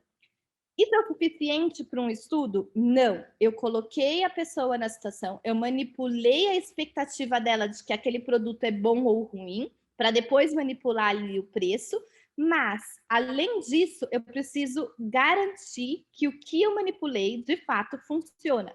Então, eu tenho que ter uma escala, geralmente uma escala, para garantir ali que o que eu manipulei de expectativa, de fato, foi uma expectativa mais alta, e de fato foi uma expectativa mais baixa. Eu vou ter uma escala que todo mundo vai responder e depois eu vou analisar e vou falar, aquele grupo que eu coloquei e assistiu o vídeo falando de que aquele produto é muito bom, de fato percebeu aquilo como muito bom e que tem uma expectativa melhor daquele produto comparado com o outro grupo.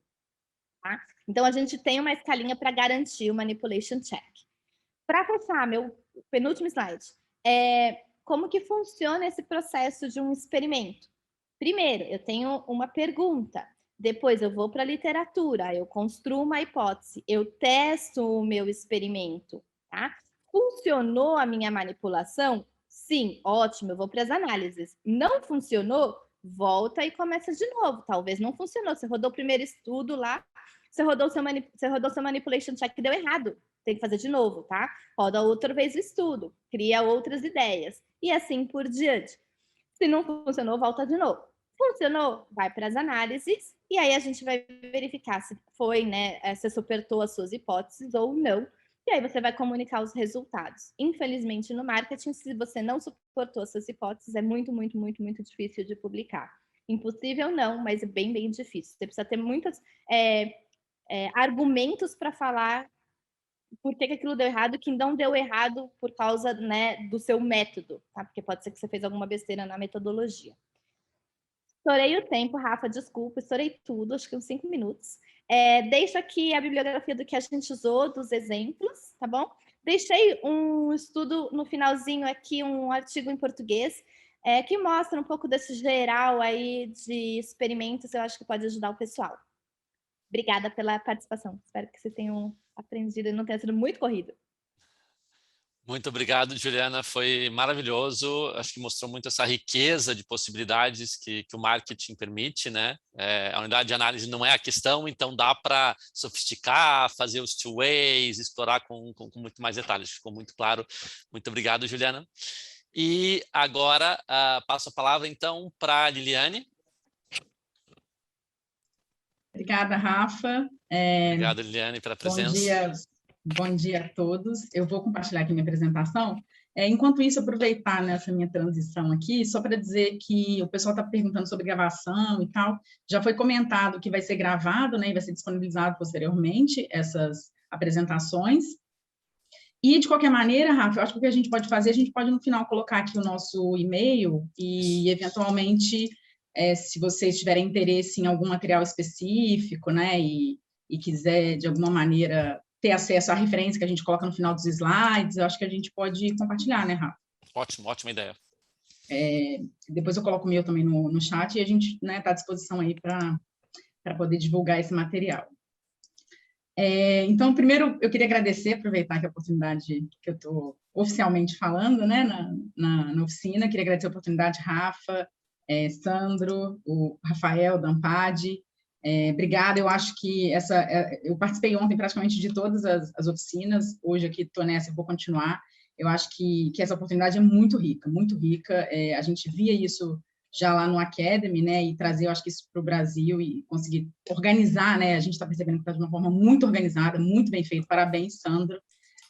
Eu acho que isso vai ajudar, e agora com essa possibilidade de disponibilizar, eu nem sabia que os vídeos ficariam disponibilizados, eu acho que é de uma riqueza, um conhecimento que vai estar aí, que a gente vai poder usar, né, não só nos dias do Congresso, mas, de alguma maneira, vai ficar para depois do Congresso, e isso é muito legal. Então, obrigada. Eu imagino que agora todo mundo que chegou até aqui, né, que ficou até aqui, deve estar pensando assim, nossa, quanta coisa, quanta complexidade, né, acho que tanto a fala do Rafael quanto a fala da Juliana mostraram na complexidade de se conduzir pesquisa experimental. E aí alguns podem estar, meu Deus, eu não vou conseguir, como será? E eu vou dar agora uma fala de esperança para todos vocês. É possível, a gente consegue conduzir, aprender, desenvolver, e eu vou dar um pouco do meu relato pessoal, como que eu me aproximei, né, ao experimento, o que me levou a iniciar, né, a pesquisa experimental, e quais foram um pouco dos percalços, quais têm sido os percalços que eu tenho passado, mas que, de alguma maneira, a gente consegue ultrapassar e a gente consegue ir vencendo, né, barreira por barreira. Então, essa vai ser minha primeira fala para dar uma acalmada em todo mundo. E depois vou trazer um pouco da minha experiência na minha área de pesquisa, né, dentro de comportamento organizacional.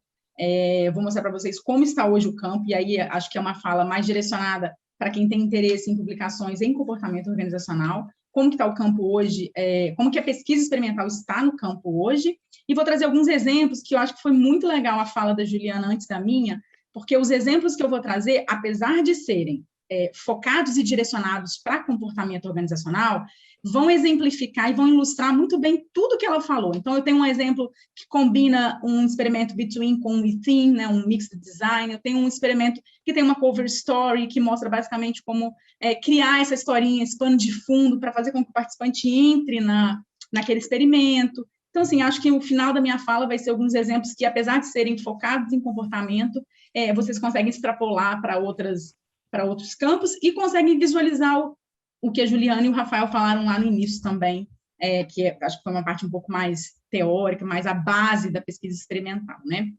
E a minha fala vai ser rápida, tá, gente? Não se preocupem, apesar de falar sobre tudo isso. Então, vou dar um pouco do relato meu, assim, quando que eu conheci o experimento. No mestrado, tanto na disciplina que o Rafael dava, né, como em outras disciplinas, lendo artigos, eu acabei tendo algum contato ali com experimentos e com pesquisa experimental, mas ainda muito superficial. era basicamente uma leitura, né? Eu, pelo menos no mestrado, não tive nenhuma disciplina específica sobre experimento, e aí acabei tendo esses contatos eventuais, esporádicos com o experimento. Quando eu comecei o doutorado, no meu primeiro ano de doutorado, em uma disciplina, na EBAP, né, no doutorado da EBAP, eu participei de uma disciplina com o professor Eduardo, de comportamento do consumidor, e ele, por ser de marketing e pela área de marketing, a pesquisa experimental em marketing já está muito mais consolidada. Basicamente, todos os estudos todas as leituras que eram obrigatórias na disciplina usavam como metodologia de experimento. E, no final, a proposta, né, o trabalho final da disciplina seria trazer uma proposta, né, um research proposal relacionado a experimento. Então, a gente tinha que necessariamente propor um experimento ao final da disciplina relacionado aos temas que foram apresentados na disciplina. Então, ali foi minha primeira experiência onde eu me vi na necessidade de colocar a mão na massa, né? Eu precisava, de uma maneira, propor. Ainda era teórico, né? Ainda era uma proposição, precisava conduzir, precisava rodar o experimento, mas, de alguma maneira, já me vi forçada a aprofundar um pouco mais nessa área experimental. E depois, também, no doutorado, uma outra disciplina, o trabalho final não era mais uma proposta, era a gente conduzir um experimento. Então, a minha motivação inicial foi uma coisa meio mandatória. Eu fui obrigada a aprender a usar experimento e a conduzir pesquisa experimental. E acho muito legal. Acho que a gente, como aluno, na hora, a gente pode acabar passando algum tipo de sufoco, né? Mas é só colocando a mão na massa que a gente começa a aprender os desafios, a gente aprende as dificuldades, a gente aprende como superar essas dificuldades. Então, assim, eu recomendo fortemente que vocês tentem, né? Tentem com um aluno, com um orientando, ou se vocês estão fazendo doutorado, um trabalho final de uma disciplina, tentem conduzir. Porque aí vocês vão ver, de fato, quais são as dificuldades e como vencê-las, né? Eu acho que é por aí. E aí, depois que eu tive essa minha primeira experiência inicial, eu comecei uma vez já inteirada, né, ainda que não tão profundamente, mas já inteirada, eu comecei a pensar como fazer uso dos experimentos nas minhas pesquisas.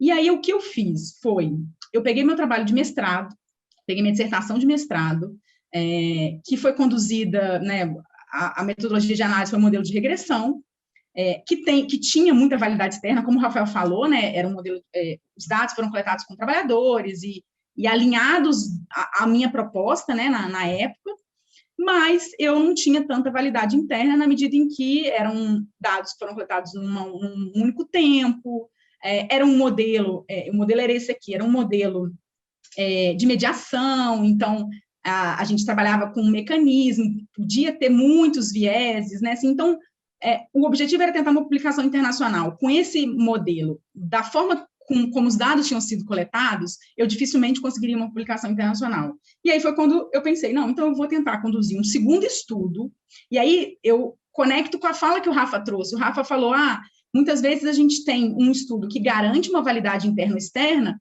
e o que você pode fazer é combinar o que você já tem com o experimento, porque o experimento vai trazer essa validade interna. Então, o que eu fiz foi isso, eu peguei esse meu estudo, que era um estudo de campo, com trabalhadores que estavam na ativa em organizações, coloquei ele como estudo 2 da minha dissertação e conduzi um experimento basicamente para provar e para tentar demonstrar a causa e efeito, né, que é aquilo que o Rafael falou, que é o grande ponto do experimento. Tentei mostrar a causa e efeito rodando um experimento que era simples, onde eu basicamente manipulava as variáveis independentes, né, do meu modelo e media o resultado, né, media a variável dependente. Então, foi um experimento muito simples.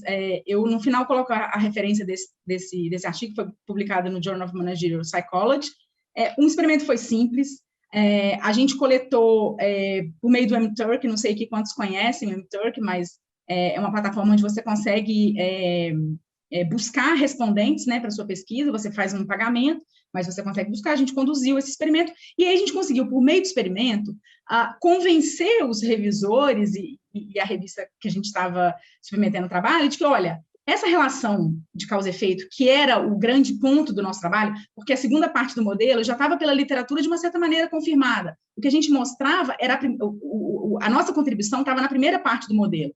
E aí, nisso, a gente tinha problema de método. E aí a gente falou, não, vamos conduzir esse experimento e vamos tentar mostrar e convencer sobre essa causalidade. E aí fizemos isso, colocamos como estudo 1, E aí adicionamos o que eu já tinha feito no meu mestrado, né, a coleta de dados que eu já tinha feito no mestrado, como estudo 2, fazendo gancho, né, tentando argumentar o seguinte, olha, considerando que a relação de causa e efeito na primeira parte do modelo já foi comprovada, ou já foi de alguma maneira validada, mas, dado que ela não nos traz essa validade externa que é importante nas pesquisas, a gente vai conduzir um segundo estudo, onde a gente usa uma amostra com trabalhadores que estão em organizações e que passam pelas situações todas. Então, era só para mostrar para vocês que, às vezes, o experimento não está muito distante do que vocês estão fazendo e não é uma coisa muito diferente ou muito nova. Vocês podem pegar trabalhos em andamento e tentar agregar um segundo estudo, um terceiro estudo, que faça o uso do experimento. Então, essa foi a minha motivação subsequente. Eu comecei a pegar trabalhos meus que eu via que tinha problemas metodológicos, né, muito relacionados à questão da causalidade, e tentei começar a aprimorá-los, trazendo o experimento como uma forma de tentar reforçar ou garantir essa demonstração da causalidade. E, atualmente, e aí já entrando na minha segunda parte da minha fala, que é sobre o campo de comportamento organizacional, atualmente eu faço uso de experimento primeiro porque no campo de OB isso ainda é um diferencial, diferente de marketing, diferente de outras áreas, onde o experimento já é algo muito consolidado, robusto e regra geral, as pessoas fazem experimento. Em OB isso não é muito comum, eu vou explicar um pouco mais na frente por quê. E é engraçado, né? Porque o OB tem uma influência muito forte de psicologia, mas a pesquisa experimental, que é muito forte em psicologia, ela não entrou tão forte em OB, e eu vou comentar um pouquinho sobre isso. Então, essa é uma motivação do porquê hoje eu faço uso do OB, né? Eu acho que os artigos, eles ganham um diferencial quando você acrescenta em OB um experimento, ou 2 experimentos, enfim. E também porque, basicamente, nos últimos 3, 4 anos, não tem uma revisão, não tem um paper que eu submeto e que submeto usando metodologia, por exemplo, de regressão ou métodos que não são experimentais e que não me questionam, né, que os revisores não colocam alguma questão relacionada à causalidade reversa ou a explicações alternativas. Às vezes eu até acho que eles dão um Ctrl+C, Ctrl+V, porque as cartas de revisão vêm tão parecidas, assim, a sustentação, o apontamento, o comentário referente a isso, eu falo, não é possível, eles devem ter um arquivo lá e eles veem que não é experimento e já traz e já coloca esse comentário. Mas é fato, como o Rafael falou no início da fala dele, a gente está sujeito, quando a gente, por exemplo, usa um modelo de regressão, usa um modelo correlacional, a gente está sujeito a esse tipo de questionamento, e aí, em função disso, também tenho sido levada a buscar cada vez mais a pesquisa experimental. E aí, aquilo que eu falei para vocês, né? Eu fiz, claro que isso aqui não tem nenhuma metodologia científica por trás, foi para a preparação dessa apresentação, mas isso já traz um pouquinho, um feeling de como está o campo de OB. Eu fui no principal journal de OB, né, específico de OB, não seria o principal, talvez o Organizational Behavior and Decision Process é um pouco mais conceituado, mas, enfim, é um journal muito conhecido, né, na área de comportamento organizacional, e fiz uma pesquisa lá nos campos, pesquisando pela palavra experimento, experimental, experimento de campo, experimento de laboratório, para ver quantos resultados vinham. E aí, se vocês observarem, esse journal ele já tem mais de 30 anos, né, de publicações, ele é publicado a cada 2 meses, então, assim, o volume de publicações é alto, e se você olhar a palavra experimento, que é uma pesquisa simples, no abstract, a presença da palavra experimento no abstract, eu consegui encontrar só 62 resultados. Isso mostra um pouco e reforça aquilo que eu disse, que em OB a gente ainda não tem assim, essa consolidação da pesquisa experimental. E por que a gente não tem isso? Por que será que outras áreas tão avançadas e já com tanto caminho percorrido e o OB ainda não tem? Acho que uma questão geral é a formação dos pesquisadores, mas aí não é específico de OB. Acho que antigamente, né, assim, quem fez doutorado há mais tempo, não tinha, talvez, tanto contato durante a sua formação acadêmica com essa base, né, de pesquisa experimental. A metodologia, as disciplinas de método eram focadas em outros métodos, em outras técnicas, e a gente não tinha esse incentivo, né, na formação ao uso do experimento. Acho que isso é uma explicação. Mas é uma explicação mais geral, e aí, se a gente pegar essa explicação, a gente pode falar assim, mas marketing está muito mais avançado e os pesquisadores também tiveram esse tipo de problema. Aí a gente traz uma segunda questão, que é a dificuldade da gente manipular, o Rafael já falou um pouquinho sobre isso, mas é a dificuldade de manipular algumas variáveis em OBI. Então, a gente tem algumas variáveis, por exemplo, aquelas que trabalham relações complexas, relações que são desenvolvidas ao longo do tempo, relações interpessoais, isso tudo é muito complicado da gente conseguir manipular na realidade, né? Então, isso traz um desafio, né, para a OBI. Eu, por exemplo, em liderança, trabalho com uma teoria que é a Leader Member Exchange Theory, que ela pressupõe que a relação entre o líder e o liderado ela é uma construção que leva um tempo e que passa por algumas etapas. Então, imagina você tentar manipular. Você até pode construir uma história dizendo, você tem uma boa relação com o seu líder, mas será que isso, de fato, vai fazer com que o participante da pesquisa entenda o que é aquela boa relação, sem ter vivido, sem ter passado por isso? Então, acho que o OBI tem fica um pouco mais complexa a pesquisa experimental por conta de algumas variáveis típicas de OBI. Acho que também a dificuldade da gente acessar organizações, né? Muitas das pesquisas de OBI, especialmente aquelas que tangenciam recursos humanos, elas pressupõem você estar numa organização, você precisa ter acesso à organização, e isso às vezes a gente não consegue. E modelos de mediação, que são modelos muito presentes e comuns em OBI, né? Por exemplo, o meu modelo da minha dissertação era um modelo de mediação, onde eu não estou testando simplesmente ali uma causa e efeito, eu estou testando um mecanismo, um processo, e isso em pesquisa experimental também é um pouco mais complexo, e isso pode trazer essa dificuldade de se conduzir pesquisa experimental em OBI. Vou acelerar um pouquinho, que eu vi aqui que eu já comi metade do meu tempo. O que agora a gente tem observado? A gente tem observado alguns avanços, especialmente em OBI, a minha fala aqui é em OBI. Primeiro porque eu acho que os programas, né, de mestrado e doutorado todos têm trazido uma carga teórica sobre experimentos, e aí os pesquisadores, os novos pesquisadores, eles já saem com uma base maior sobre experimentos. Acho que algumas revistas, e particularmente no campo de OBI, o Leadership Quarterly, porque ele é editorado pelo John Antonax, que é um cara de método que incentiva muito, né, e faz muita pesquisa sobre experimentos e abre chamadas especiais sobre experimento em liderança. E não só para o campo de OBI, ele tem contribuído para o campo da administração como um todo, né? E ele sendo o editor da Leadership Quarterly, que é uma revista de OBI, eu acho que isso tem fomentado as pessoas a buscarem cada vez mais, né, pesquisas experimentais. Acho que a influência de outros campos, marketing, estratégia, de alguma maneira a gente vai vendo, né? A gente em OBI vai vendo que está todo mundo indo para o experimento e a gente começa a tentar buscar também. E acho que o desenvolvimento tanto de softwares e novas técnicas que tem surgido, que tem auxiliado na condução, né, dos experimentos. E acho que por fim, o amadurecimento natural, né? Assim, a gente vai caminhando, vai se deparando com alguns problemas metodológicos e vai buscando novas soluções metodológicas num caminho natural de amadurecimento que todo o campo passa. Eu acho que a gente está passando agora em OBI por esse momento. Eu tinha colocado aqui um exemplo, eu não vou entrar nesse link, porque demoraria, mas aqui eu trago um exemplo de um experimento que eu conduzi junto com outros colegas na Fundação, na FGV. É um experimento que é simples, mas consegue trazer essa noção, né, de como você faz um experimento, de como que o participante é manipulado. Então, depois, quem quiser, eu posso disponibilizar os slides e aí vai ficar para vocês testarem aí, e participarem desse experimento. Está aberto, tá? Só para vocês saberem. Então, fecho a minha segunda parte da fala e agora eu vou começar com alguns exemplos para a gente finalizar aqui. Todos os exemplos, como eu disse, eu trago do campo de comportamento organizacional, mas todos esses exemplos trazem insights e trazem informações que eu acho que qualquer área pode se valer e qualquer área pode, de alguma maneira, tentar fazer algo parecido. O primeiro artigo que eu trago, e aí eu vou seguir uma escala de o menos complexo, tá? Um estudo que usa uma pesquisa experimental com uma complexidade bem baixa, até uma complexidade mais alta, tá?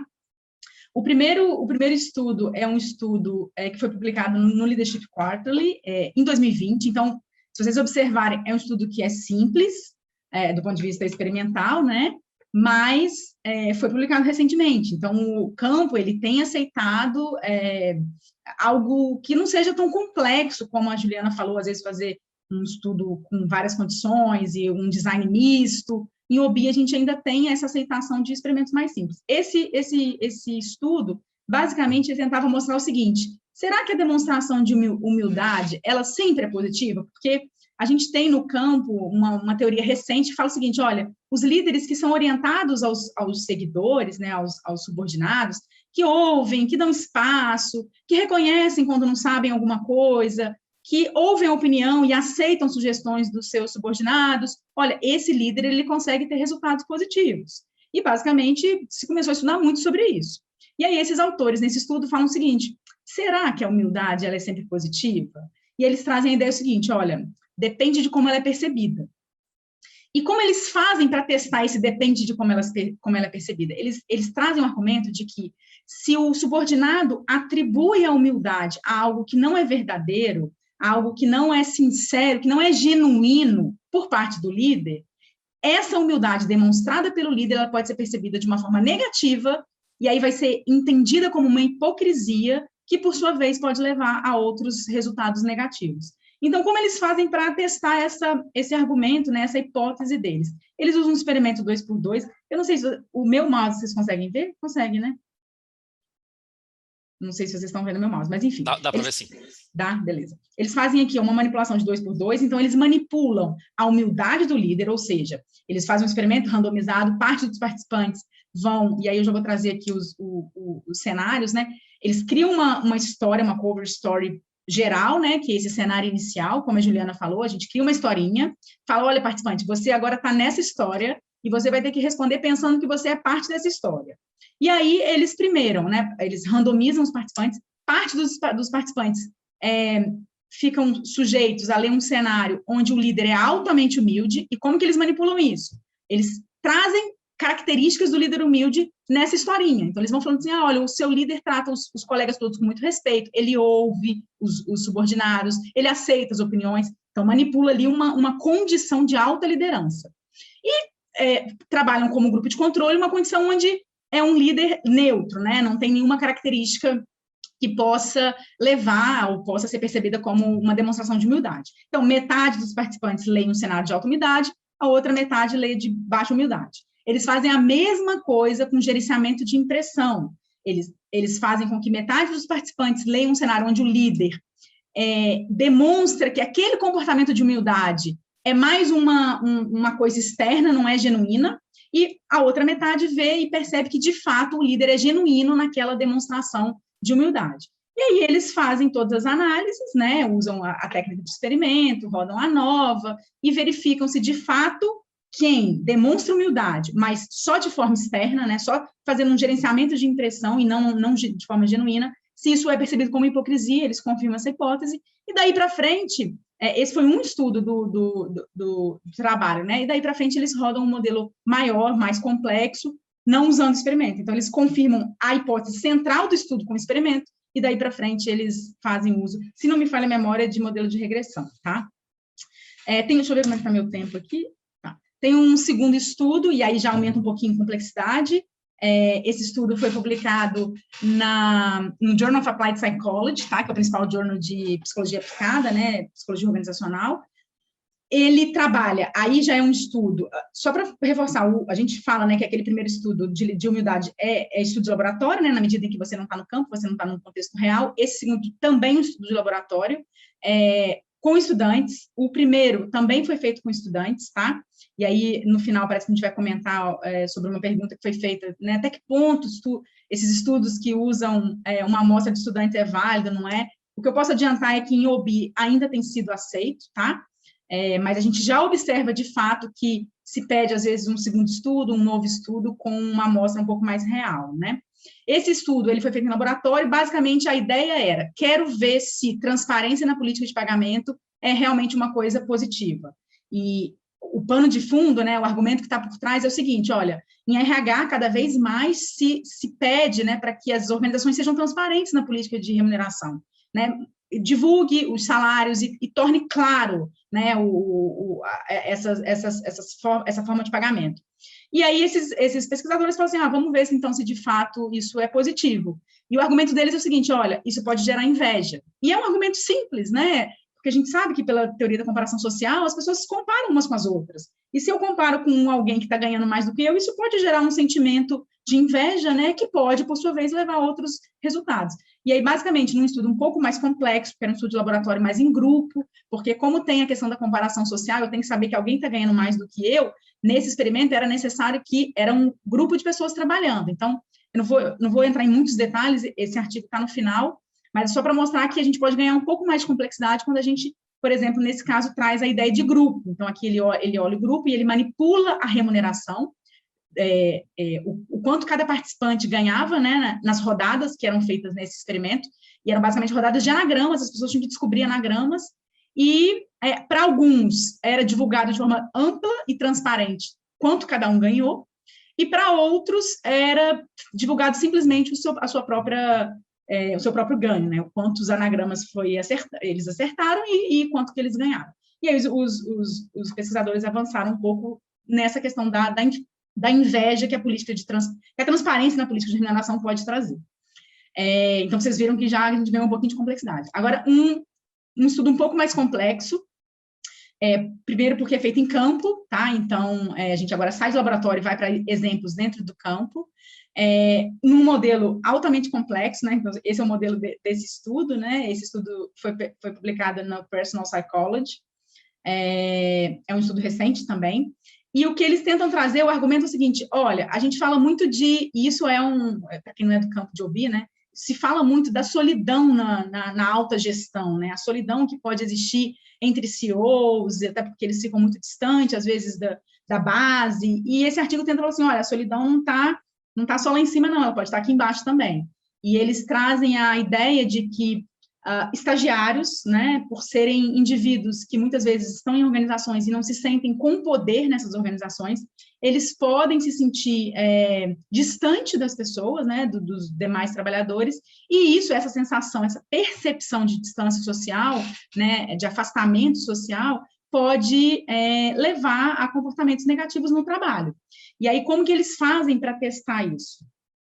Eles acompanham, olha a complexidade do estudo, né? Eles acompanham um grupo de estagiários que trabalham em organizações 40 horas por semana, e eles acompanham durante 10 dias, e diariamente eles fazem uma manipulação com esses estagiários com relação à percepção de ausência de poder, né? De uma pessoa que não tem muito controle ali numa dada situação, eles manipulam, né? Que aqui, como vocês podem perceber, é a variável independente, eles manipulam essa percepção, e acompanham o quanto os estagiários se percebem distantes ou próximos dos demais trabalhadores naquela organização.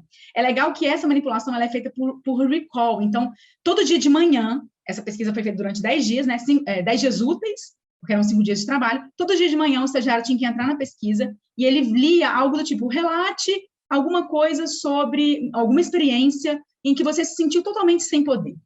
Isso para quem estava na condição de alta, uma condição de pouco poder, né, mas, que é a condição de alta powerness, né, que foi manipulada.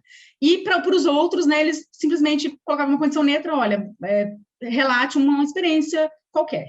E aí eles manipulavam isso pela manhã e coletavam os dados no final do dia, e aí coletavam quanto o estagiário, durante aquele dia de trabalho, se percebeu distante dos demais trabalhadores e da sua equipe de trabalho, e aí, com base nisso, eles também testaram algumas variáveis de resultado finais.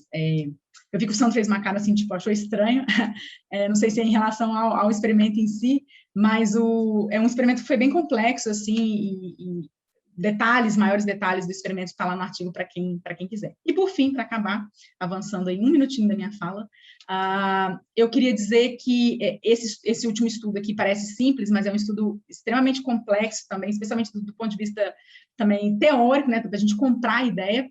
É um estudo que foi feito com o argumento do seguinte, olha, estímulos muito pequenos, estímulos afetivos muito pequenos são capazes de afetar os sentimentos, né, o afeto do indivíduo, que, por sua vez, pode levá-los a ter comportamentos e ter uma performance diferente. Então, é um estudo que ele usa um mixed design, então ele randomiza, ele manipula tanto within subjects quanto between subjects, com representantes de vendas na China. Então, basicamente, o experimento era o seguinte: pegaram pessoas que ficam ligando para oferecer cartão de crédito e produtos bancários para os indivíduos.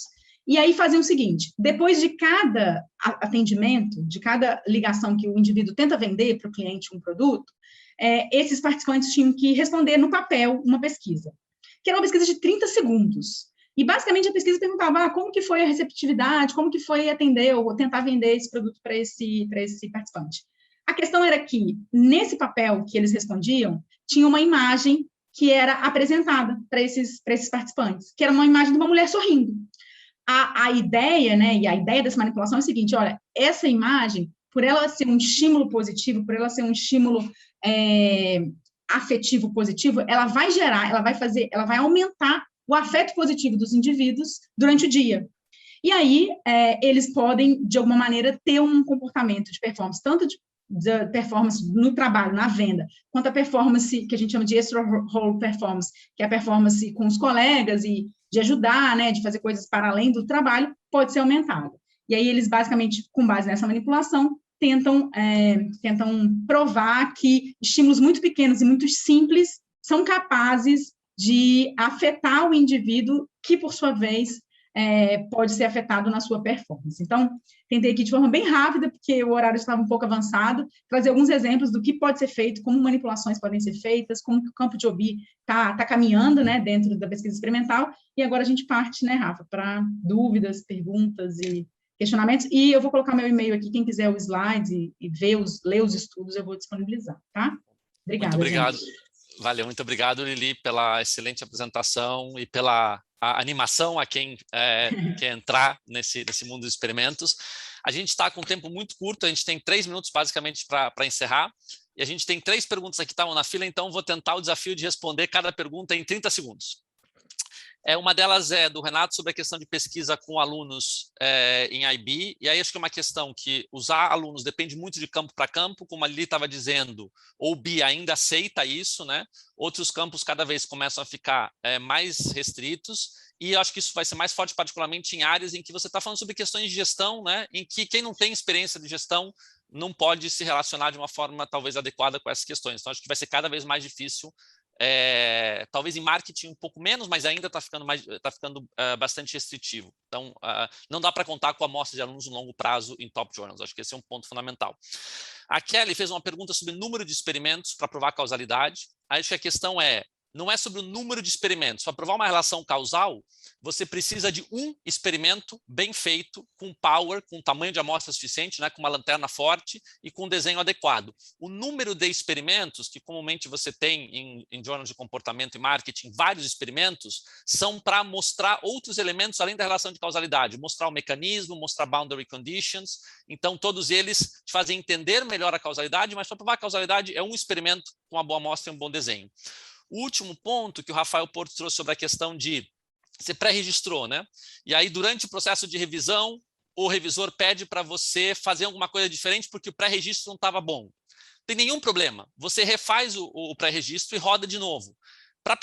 A gente pode aprender, a gente pode rodar o experimento várias vezes, deixar ele redondo, como a Juliana estava falando, garantir que a manipulação funciona, etc.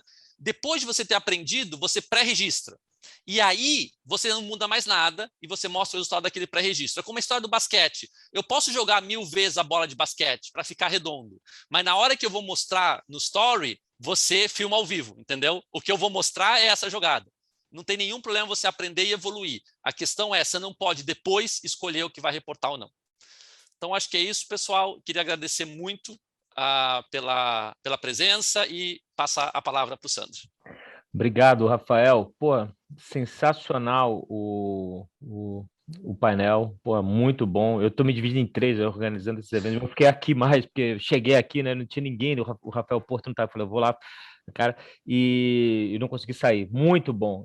Rafael, pô, mas monstro esses slides iniciais ali, cara. Eu estava até falando com o Rafael em privado, eu uso da ivermectina para provocar ali de correlação e causalidade, né? O Rafael é mais educado do que eu, né? Ele pegou do caminhão. Mas, Rafael, muito bom, obrigado. Liliane, Renata, Juliana, Juliana Calcino deixar minha colega, é mamãe, ela deve estar amamentando, ela está nessa correria, assim, super obrigado por vocês. A quem ficou aqui, eu contei no áudio, tinha 70 e poucas pessoas aqui, mais outras tantas no YouTube, metade, no mínimo 150, 160 pessoas. tendo acesso a um conteúdo de fronteira, está dentro do espírito que a gente fez, que a gente planejou essas oficinas, de passar coisas na fronteira, e a gente tem, porra, gente muito boa nesse país, assim, e precisa divulgar o que estamos fazendo.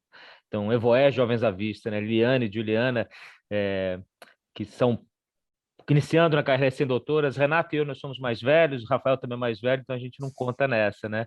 Não, Renata, você não tem não, Renata. Somos jovens também. Não, negativo, nós somos mais velhos, passamos de 40. Isso? Não, jovem. Jovem, é isso aí. Gente, obrigado, Rafael, obrigado pelo apoio da Ampad, logística funcionando bem, espero que a gente consiga veicular isso depois no YouTube, porque merece. Eu tô torcendo, eu vou encher o saco do Rafael para a gravação ficar boa e tá lá, tá bom? Muito obrigado, pessoal, e vamos para os próximos aí. Tchau, gente. Valeu, obrigado. Valeu, Tchau, pessoal. gente. Obrigado.